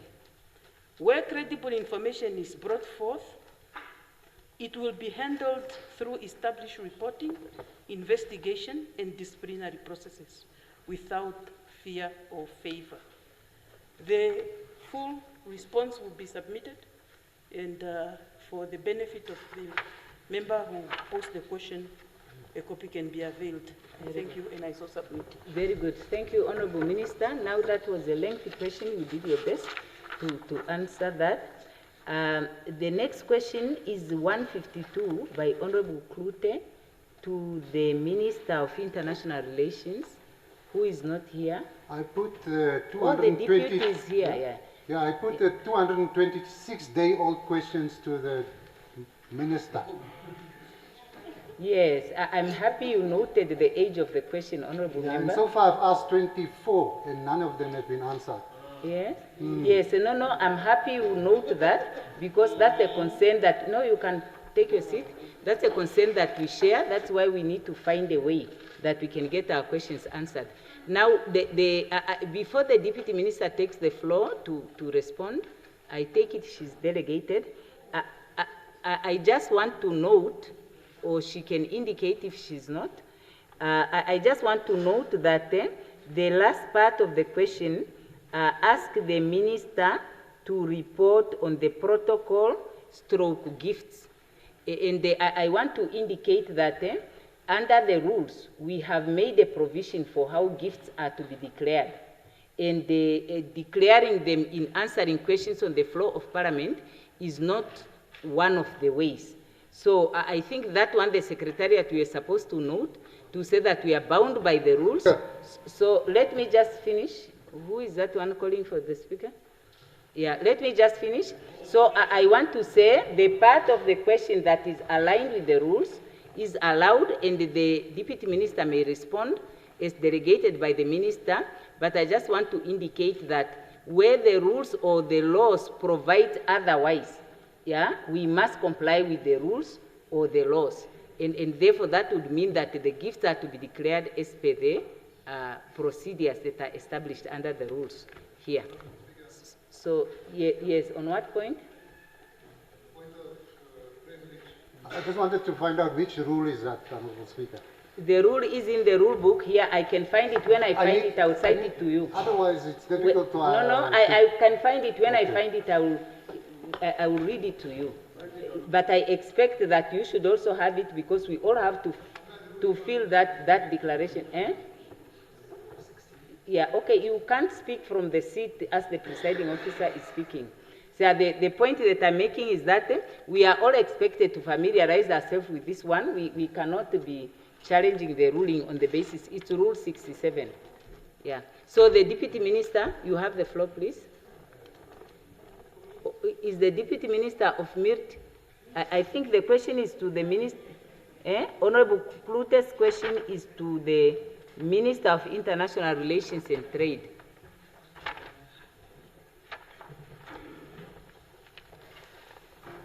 Honorable Honorable Speaker, honorable members, I am not delegated to answer the question. Thank you. Yes. Yeah, okay, honorable members. The Deputy Minister is not delegated. Maybe what I need to say also in this regard to allay the concern of the members is to say that the honorable ministers are reminded to please, when they are not available in the House, and there are issues that are for their ministries to deal with, to appropriately delegate the Deputy Minister so that the work of the Assembly is not affected by the non-availability of the ministers.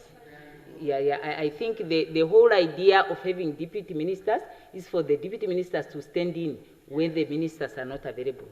I think that's fair enough, but we cannot force the deputy to take a task that is not delegated. That's something that the minister is supposed to deal with.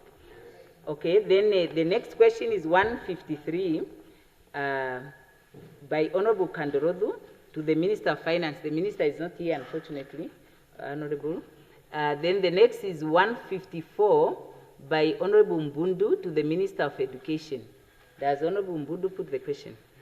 Speaker, I put the question. Okay, Minister of Education. It's 154.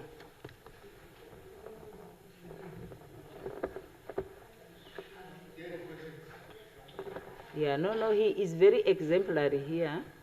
He has asked only 2 questions. I have to check to see whether there are other challenges, but the length is quite on the spot. Thank you very much, Honourable Speaker, Honourable Member. The question was posed with regards to water supply, limitations in schools in Okahania, and it was already in September 2025, and that's the frustrations that we have, Honourable Speaker. We sit with the answers and we do not have the time. But I wish to state that we acknowledge, we understand the Honourable Member's concern regarding the alleged water supply limitations at schools in Okahania, but I just want to provide clarity. We have installed as a ministry, we've moved for the installation of prepaid water meters to serve our schools in Okahania. This Utilities Efficiency Initiative, we launched it on the 29th of November 2023, and it was implemented by the Otjisanjupa Education Directorate from November 2024 as part of our National Conference and Education Implementation Plan towards cost-saving measures. But contrary to claims by our Honourable Mbundu, schools have not experienced water shortages, and the regional office continues to purchase water units as needed, ensuring uninterrupted supply. We also wish to state, in case of scarcity, schools were advised from the start to temporarily procure units if meters were installed before the procurement was finalized.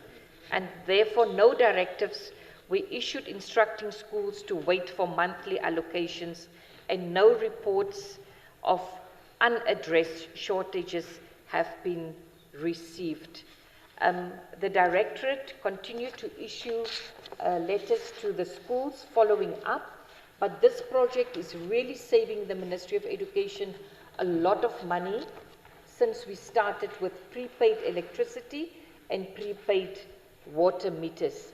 So at this point, what we can state confidently is that the project is running smoothly with most schools satisfied, and minor issues related to ongoing or aging infrastructure are also being addressed. We wish to assure the Honourable Member and everyone out there that this initiative, the cost-saving initiative, is being effectively managed and water supply remains stable across all affected schools that were mentioned in Okahania. Thank you very much. Yes, thank you. Honourable Member, do you have a follow-up? Oh, very good. The next question is by 155, question number 155, by Honourable Ipumbu to the Minister of Health. Is someone delegated to put the question? Honourable Karonda. Yes, Honourable Speaker. I so put the question. Ooh, this is another very long one. You know, it's a very long one, and I would like to note, Secretariat, I would want the records to note these questions that actually truly violate the rule, and to indicate that this is, the members are to address this aspect going forward. You can't have 10 questions. That's of excessive length. Yeah. Now the Minister of Health. No, I could have ruled that out of order on the basis of. Thank you, Honourable Speaker. So I rise to respond to the question posed by Honourable Ipumbu of NEFF in relation to mental health and suicide prevention in Namibia, which, mind you, is a major concern, not just for the Honourable Member, not just for the Ministry of Health and Social Services, but I think in its entirety for parliamentarians, for national leaders, and for all citizens that have been affected in one way or another. Question 1. Honourable Speaker, Honourable Member, the Ministry has developed the Suicide Prevention Intervention Plan, which spans from 2025 all the way until 2029. Now, this plan aims to address mental health crisis through targeted intervention, but a key aspect there that we are really trying to address is early identification, which is something that we definitely do need to improve on as an entire society, as opposed to merely crisis intervention. However, the same strategic plan also focuses on crisis intervention in terms of how to intervene in cases where there is a crisis and early identification was not possible. Post-event support for affected families and communities is also integrated.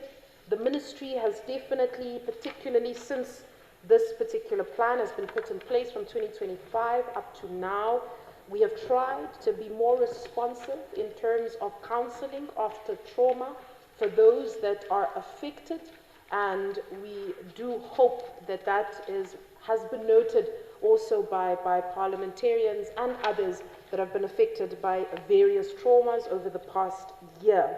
Now, this plan is to be implemented by multi-sectoral committees with quarterly meetings to monitor and assess the progress. We take note of the fact that documents alone and strategic plans alone do not change the status quo, but they must be implemented and the results thereof must begin to be seen.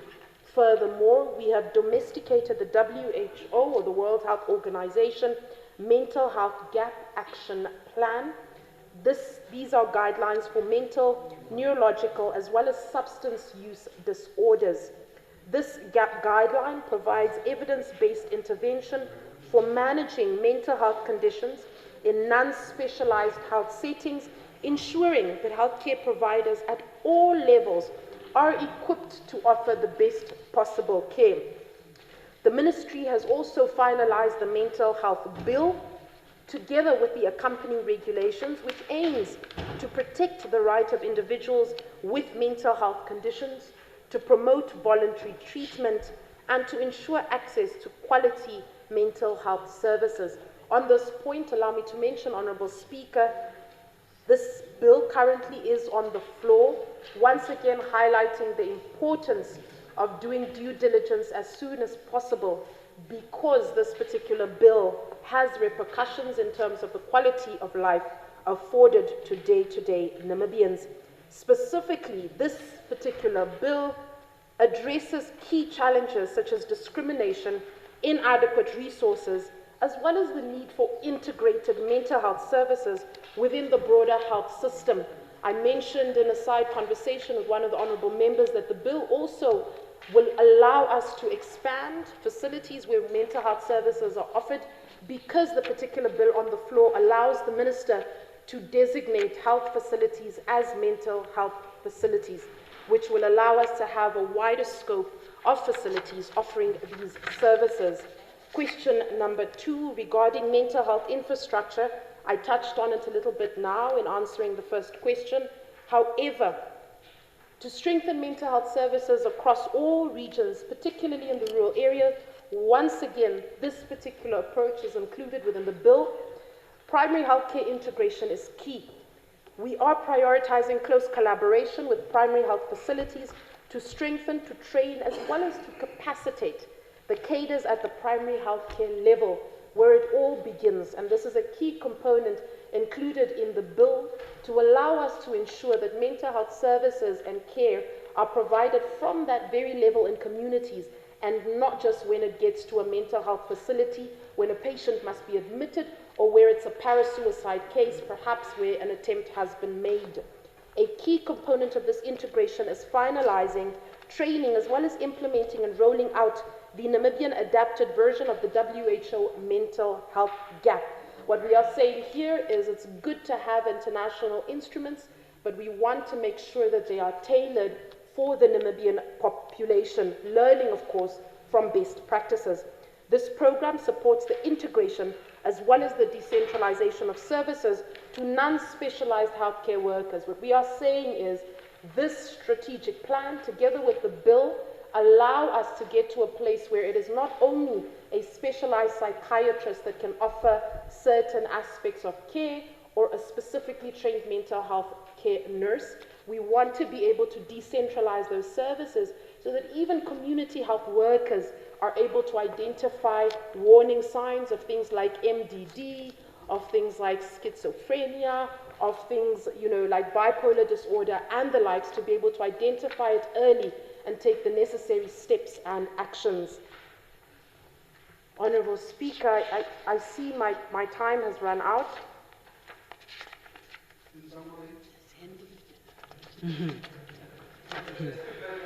So you also want some discretionary. Good. So I will proceed, Honorable. If you think that you would need some time to finalize, I will extend the time to you so that we make sense in answering questions. Because to answer 3 out of 10 questions, it also doesn't make sense. So going forward, that is when we really should try to deal with those issues. Okay. Okay. So I do will the try best that you can do. Okay. Yeah. Thank you, Honorable Speaker, for that. So I will try to summarize as far as possible. So the second component, key to the second question, is the aspect of hospital, mental health units, and specialized facilities. On the get-go, as part of the policy transformation, a key thing that we have now said, and I said it during the first budget statement, I repeat it again, even now as the ministry actively is engaging, starting with the moving away from just the bulk earthworks of Windhoek District Hospital, and now the actual earthworks within the actual fencing of the hospital, and also when we have considered Kurenkuru Hospital and Ondangwa, a key policy differentiation there that has gone out is to say that we no longer build from district hospitals and above hospitals without mental health units attached to them. That is a key policy differentiation because we don't want to exclude mental health when we build the hospitals, and later then we complain that we only have 2 mental health facilities. This will allow us that when the Windhoek District Hospital, Kurenkuru, Ondangwa are built, automatically we have 3 additional mental health centers where anybody can be treated and seen within the regions. The ministry is committed to establishing these units in order to improve care. Then as well, in addition to answering that particular point, the aspect of the mental health bill where the minister is able to designate health facilities as mental health facilities also assists with this.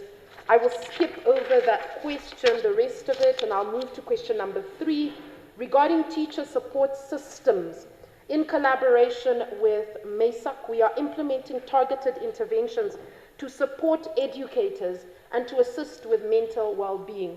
Oftentimes, we are being faced with the reality that later on when something happens, when you investigate, teachers and people in the communities will say, but we noticed an abnormality here, we noticed an abnormal sign here, but perhaps it was never taken up, or perhaps the teachers or those involved in the immediate community were not taught how to identify and take these up. So in conclusion there, we're working closely with MESAC, but also with others other stakeholders such as Lifeline, Childline, and others to ensure that we have a more robust approach that can firstly identify things before we get to the aspect of suicide and is able to deal with it early. Then question 4 deals with early detection prevention. I trust I tried to cover that a little bit, so I will skip over to question 5. In terms of crisis intervention, the question was around trained counselors. Honorable Speaker, honorable member that posed the question, the ministry has increased positions for mental health professionals since the year 2003. Social workers, psychological counselors, psychologists, health assistant workers went from 157 in 2003 to currently 645 as of 2025. So from the work done in 2025, we're sitting at 645, not including where we currently are now in the new financial year.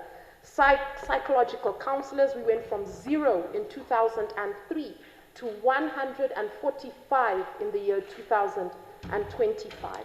Psychologists, we went from 3 in 2003 to 145 in the year 2025.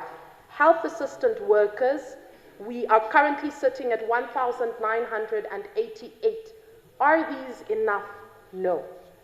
But it points towards an opportunity to further improve on the advancements that have already been made, because according to the classifications and the regulations, there's a certain number of social workers needed per certain population.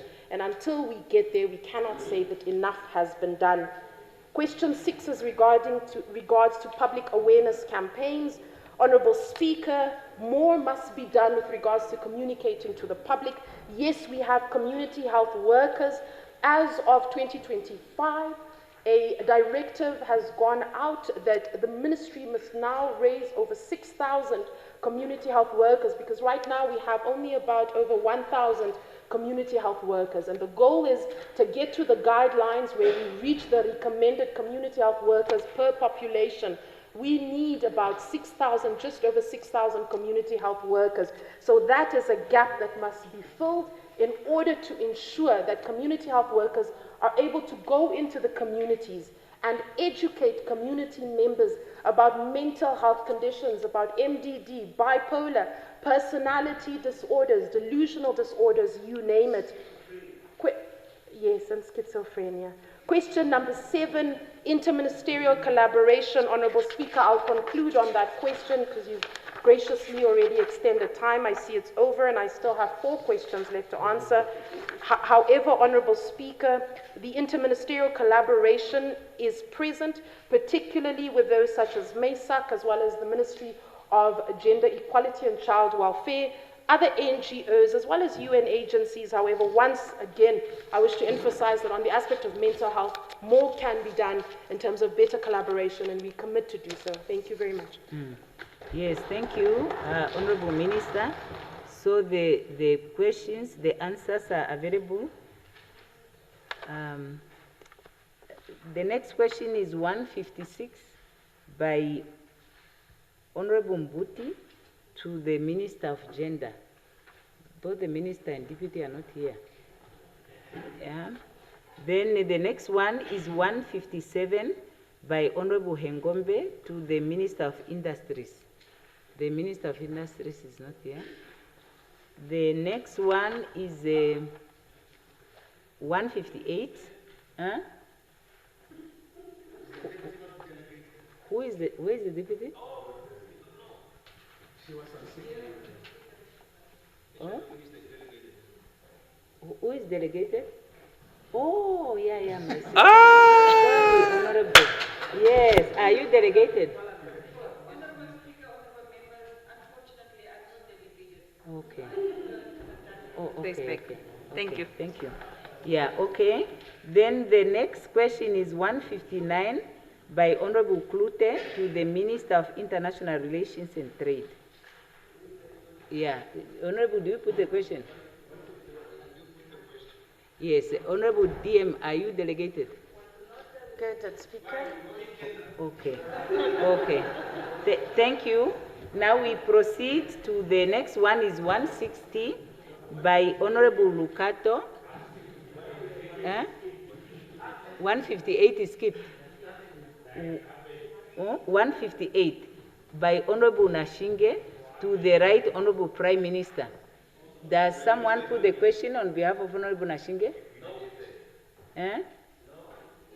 Okay, honorable members, like I told you, the rule says, if a question is put and the member who moved the question is not in attendance to put the question lapses unless if the member delegates another member to put that question on their behalf. I can look for that rule and I can cite it to you, but I can't say something that's not true. Oh, okay. Okay, I will look for that. I can defer that ruling then while looking for that question, that one. Secretariat, look for that rule for me. That is why I like to ask, is anyone delegated? It's after I read that part. Okay. Yes. But like I said, I think you were not here, Honorable Hengari. I also have some problem with that rule that says a member must put the question. I was saying, because if the member gave a notice of a question, and that notice was accepted and the question was put on the order paper, I myself am not able to understand why the member has to be asked to put a question. But that's the rule. Like I was saying yesterday, when we get acquainted with the rules, we find things that we realize may need to be revisited. So I don't really know what is the logic of that, but that's what the rules are saying. Yeah. So, but I will check to see whether my interpretation was also correct there. Yeah. So, that was it. We will come to it, Comrade Prime Minister, Honorable Prime Minister, if we find that it can be. Yeah, the question 160 was by Honorable Lucato to the Minister of Urban and Rural Development. Does the Honorable Lucato put the question?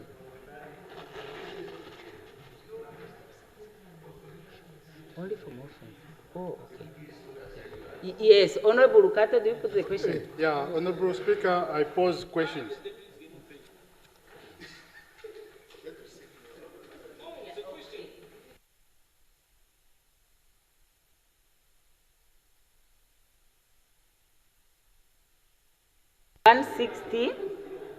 Question is 160 by Honorable Lucato to the Minister of Urban and Rural 160. Development. Yes. Let me see. There are how many questions? There are seven questions. I see a question here. With full powers. I'm a messenger. Today I'm a messenger. Also, you are delegated, eh? Yes, okay. I will try to cover. Honorable Speaker, let me avoid to repeat the questions and just start straight with the response to the questions. Question number 1. In general terms, the duties and responsibilities are the same for both the town councils and the municipalities. However, the magnitude of duties and responsibilities differ according to categories or levels of local authorities. The determination of remuneration, allowance, and benefits of members of local authority councils are determined in terms of Section 18, subsection 1 of the Local Authority Act, Act number 23 of 1992. As amended, Section 18, subsection 3, A and B of the Local Authorities Act, Act number 23 of 1992, as amended, described that any remuneration, allowance, and other benefits so determined may differ according to the different offices held by the members in the local authority councils and the different powers, duties, and functions exercised or performed by them from time to time. Question 2. Honorable Speaker, honorable members, even if they are comparable, they are not similar and so will be different in their service delivery responsibilities. Key factors affecting allowance differences are the type and classification of local authorities. Namibia distinguishes local authorities as follows. Part 1, municipalities, larger, financially independent cities like Windhoek, Walvis Bay, and Swakopmund. Part 2, municipalities, town councils, and village councils. Each of these categories has different levels of responsibility, autonomy and revenue raising capacity, and these often translate into different allowances. Question 3. Honorable Member, this question is similar to what I have just responded in question 2. Question 4. The Ministry conducted a review on the allowance of the local authority councillors, which resulted in adjustment of 15% for municipal councils, 20% for town councils, and 25% for village councils, effective from 2023-2024 financial year.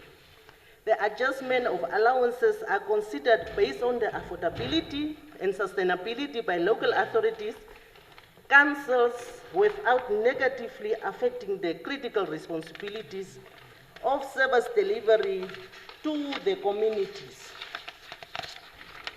Question number 5. Once again, honorable members, this is the same question that I have just responded to in question 4. Question 6, as long as affordability and sustainability are realized, adjustments can be reconsidered in terms of the law. Question 7, last but not least, we are in consultation with the relevant stakeholders on this proposal, and once it is finalized, the report will be brought back to this House. I thank you. I so submit, Honorable. Yes, Speaker. Are there any follow-up questions? One follow-up question, Honorable Member.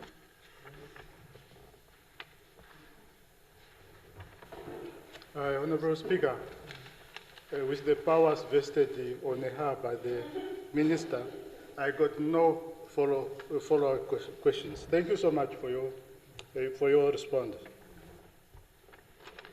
Yes, thank you.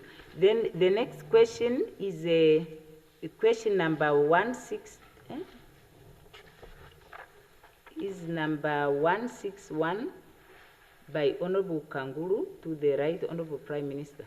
Does Honorable Kanguru put the question? I put the question, Madam Speaker.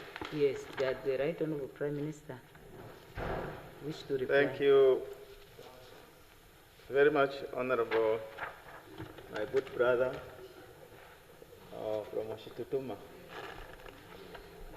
There are two Oshitutumas, but this is the other Oshitutuma.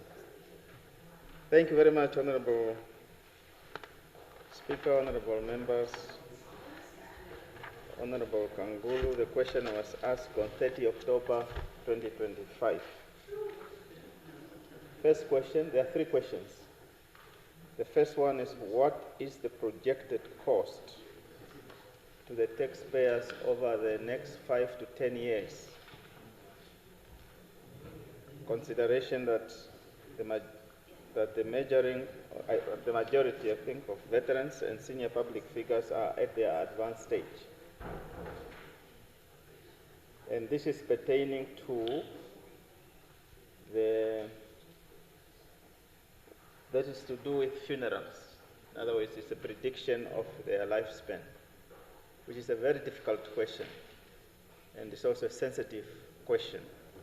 But I will navigate it in a manner that is sensitive and considerate. Honorable Member, official funerals are accorded, as I'm sure you are aware, in accordance with the conferment of National Honours Act 2012, read together with Article 32, subsection 3H of the Namibian Constitution. And I answer this question because Honorable Minister for Defense is here and is your counterpart in those other terminologies. Where I might not sufficiently answer it, I know that your expertise will chip in. The veterans of the liberation struggle and other deserving Namibians are accorded state or official funerals in accordance with the set criteria, in accordance with said Act of 2012. However, not all the veterans receive official or state funerals. The government is fully aware of the huge financial implications that come with state or official funerals. Against this background, the government budgets 1 million Namibian dollars annually for official and state funerals. As I said, it is not certain how many veterans will die in a particular year, and therefore, the projection that is being made by Honorable Kangulu that in a number of years such and such members will die or be budgeted for and how much that will cost, I think he understands, which I'm sure he accepts, is an assumption. However, Cabinet will avail funds necessary to provide decent funerals to the veterans from time to time, and if and when that happens. Question number 2, what are the conditions and criteria applied to accord state or official funerals, given that current state of moratorium, if we are to justify Article 10 of the Namibian Constitution, equality and freedom from discrimination, in conjunction with conferment of National Honours Act. As Honourable Member will be aware, Cabinet, by decision that it took last year, approved the moratorium on the granting of official funerals with effect from 11 June 2025 to 31st March 2026, pending the comprehensive review of the criteria and processes associated with the bestowing of official funerals. I can confirm that the committee was appointed and the committee has produced its first report, and they are tabling that report by next week in terms of how far they have come. Of course, this question is a bit overtaken by some of those events. The last question, Honourable Speaker, pertains to, which is probably a fundamental one, this one, recognizing that there are many veterans who are still languishing in poverty, high rate of unemployment, cost of living, lack of medicine in hospitals, lack of housing and inadequate schools. Situation at Ndama, is it not appropriate and prudent that we truly choose to address real needs that affect our people's lives? So, Honourable Speaker, with the time tondokaying so fast, I can now summarize in terms of answering this question.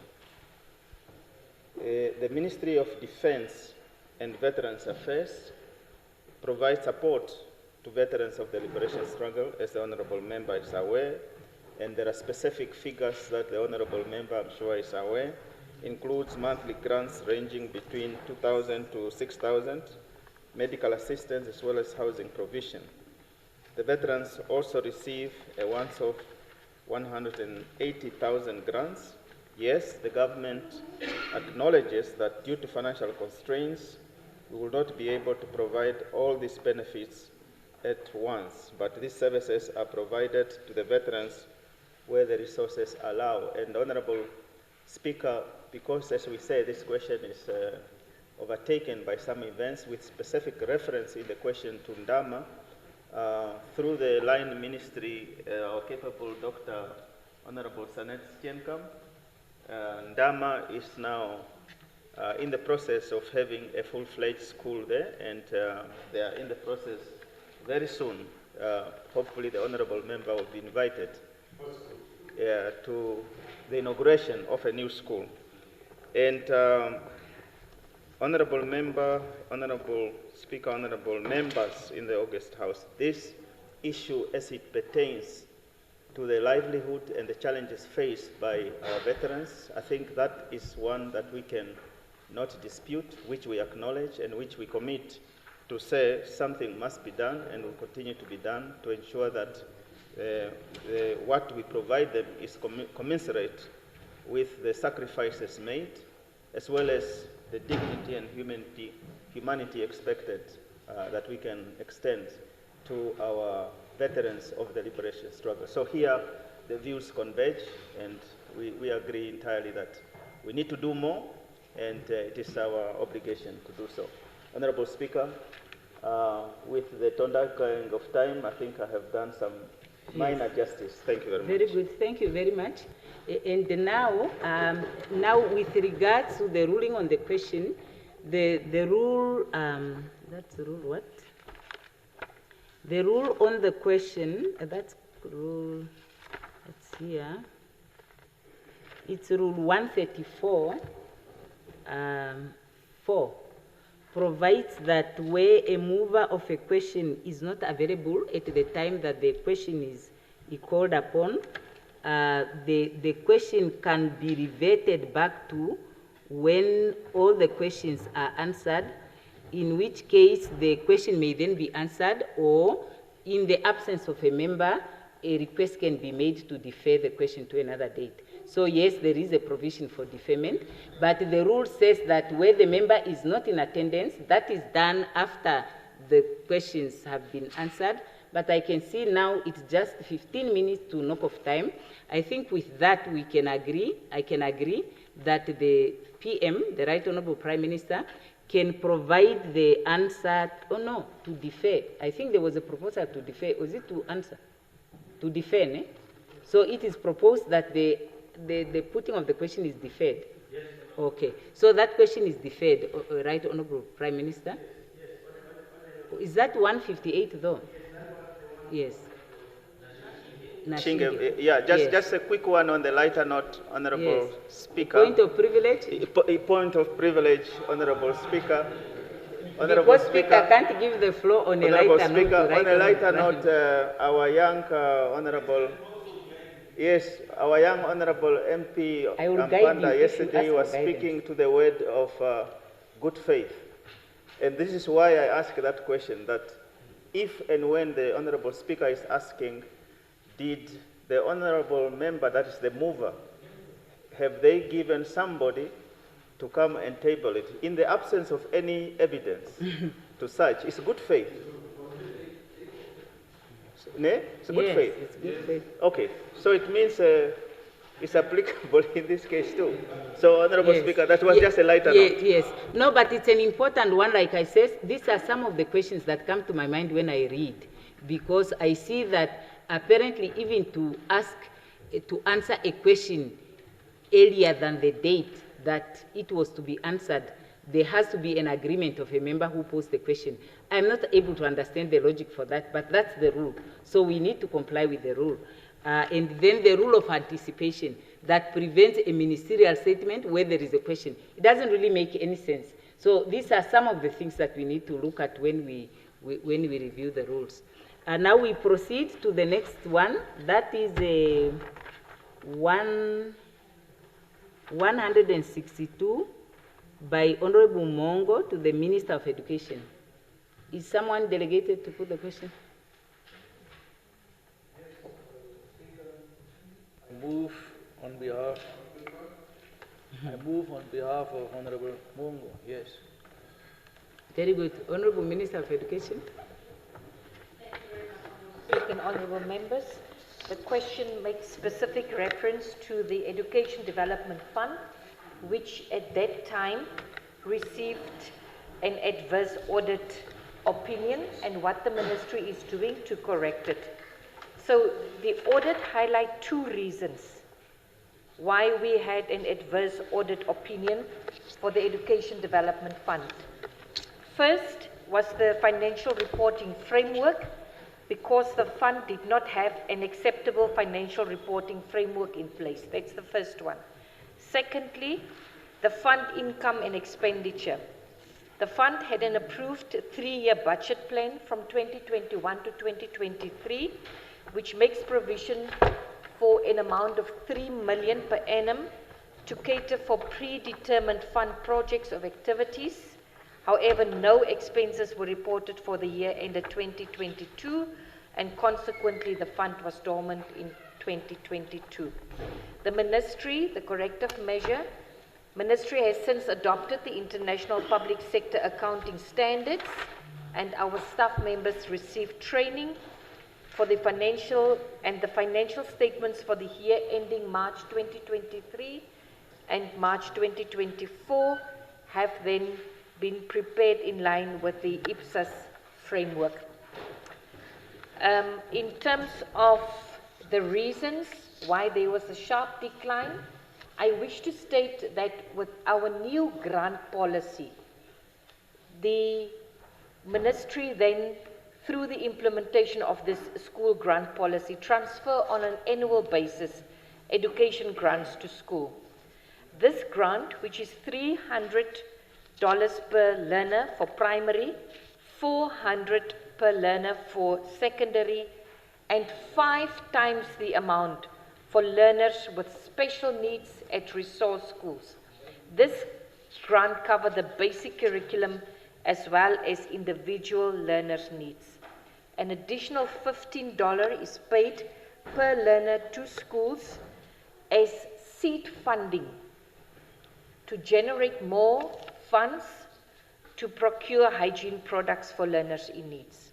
Now, with these allocated grants that we have to schools, that actually reduced the demands for funding from the Education Development Fund, since most of the basic needs, such as the provision of hygiene products and school uniforms, are usually funded through the grant.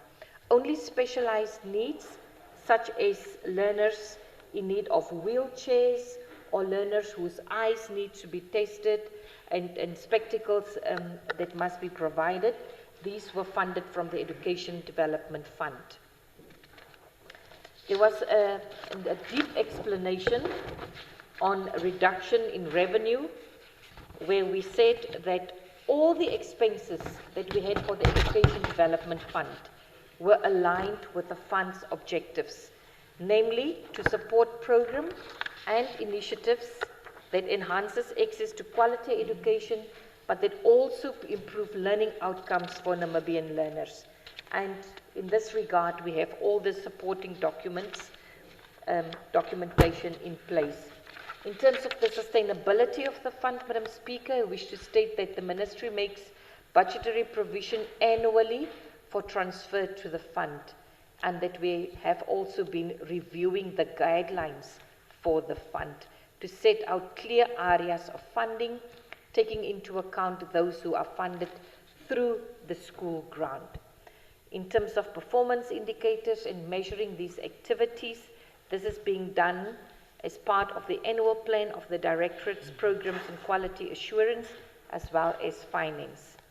I just wish to assure you, Honourable Speaker and Honourable Members, that the fund is administered in line with the relevant acts and regulations, and that internal controls are indeed in place to ensure prudency in the management of these funds, and no mismanagement of funds have been reported by both our internal and our external auditors. I so submit. Thank you very much. Yes, thank you. Now we can cover one last question, number 163, by Honourable Fries to the Minister of Agriculture. Does Honourable Fries put the question?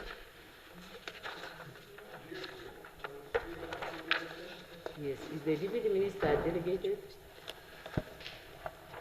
Thank you, Honourable Speaker, Honourable Members. Yes, I'm delegated. Okay. Allow me then to defer the question to next week. Next week. It's proposed that the answer is deferred to next week. Okay. Then next question is 164 by Honourable Lizazi to the Minister of Justice, who is not here. Oh, and Honourable Lizazi is also not here. Then 165 by Honourable Klute to the Minister of International Relations. Honourable Klute, do you put the question? Honourable Speaker, I put the question. This is a very easy one. I think the Deputy Minister can quickly dispose of it. Yes, Honourable Deputy Minister, are you delegated? Honourable Speaker, Honourable Members, I am not delegated to respond to this question. Okay, so the next one is 166 by Honourable Amkoto to the Minister of Urban and Rural Development. Does someone put the question on behalf of Honourable Amkoto? Yeah, okay, but that's not the reason. Were you delegated to defer? Because the deputy is here. Oh, okay, so it is proposed to defer. The next is 167 by Honorable Ipumbu to the Minister of Works and Transport. The Minister is not here. Yeah, the next is 168 by Honorable Ipumbu to the Minister of Works and Transport. It's not here.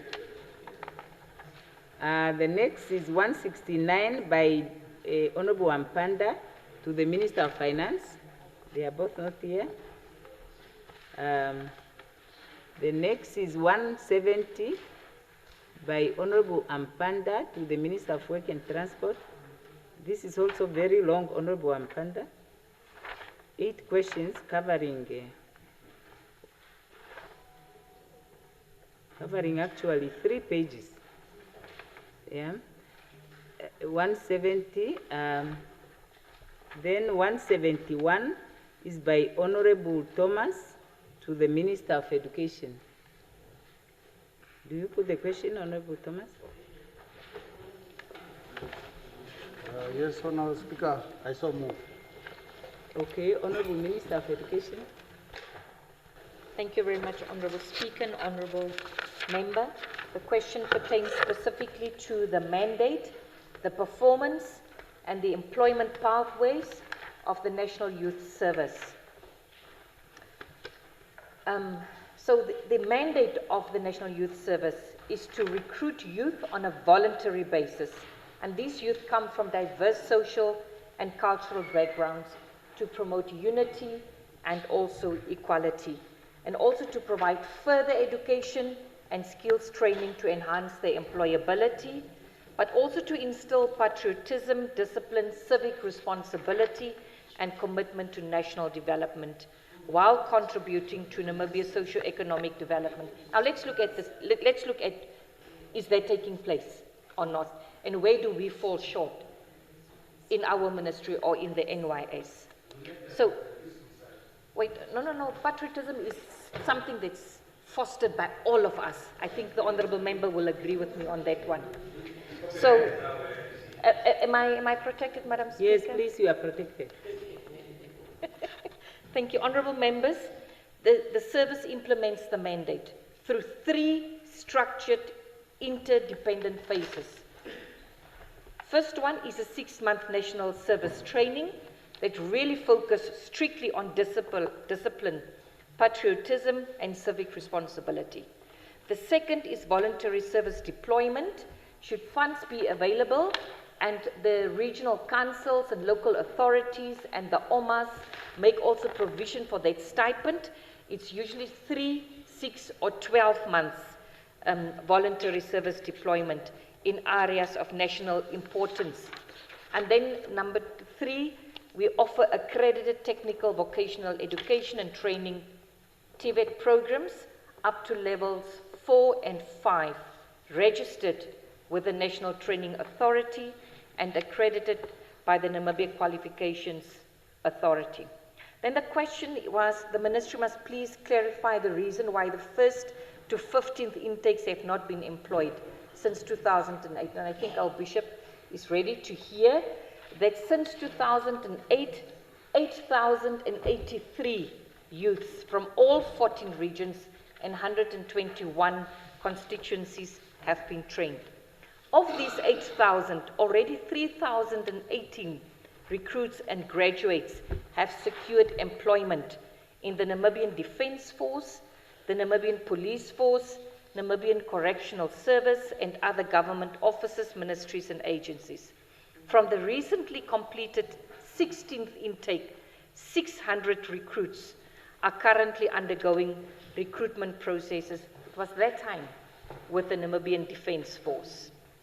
Honourable Speaker, Honourable Members, the remaining 4,465 trained youth form part of the NYS database of unemployed graduates. The primary reason for non-absorption is limited employment opportunities within the broader context of national youth unemployment, rather than the failure of the training program itself. And the NYS has recently revalidated and updated its national database of all trained but unemployed graduates from intake 1 to intake 16. I also wish to say that this matter was also discussed at a cabinet level, and I've also shared the whole database with the Minister of Works and Transport for assessment and to see where the needs are for possible absorption through the process. So following a submission by the Ministry to Cabinet, all offices, ministries and agencies and public enterprises were to consider sourcing candidates from the NYS database when filling entry-level vacancies. Equally, the NYS graduates should be prioritized for deployment in government-funded projects aimed at youth employment creation. That is where we're heading. And therefore, the database is now formally recognized as a recruitment pool for government employment pathways, specifically because of the investment that has already been made. The success of the NYS is measured across multiple dimensions. One, the employment absorption into security clusters and the OMAS. Two, the accredited skills acquisition aligned to labor market needs. Three, we see it in behavioral transformation, including the discipline, the patriotism, and the civic responsibility. And four, volunteer service contribution to national development. Madam Speaker, honorable members, I wish to end off by saying the National Youth Service should not be understood only as a pathway to employment, but truly as a transformative institution that instills the civic values and strengthens national identity while we prepare our youth for productive citizenship. Thank you very much, Bishop. Thank you. Yeah, thank you, honorable member. And now that brings us to the knock-off time by automatic adjournment. And before I do that, Honorable Thomas, Honorable Thomas, just one moment. Before I do that, I just want to remind us that next week, Thursday, is the last Thursday before we rise for our May recess. Isn't it? Because we go for May. The whole of May we are on recess, according to the session.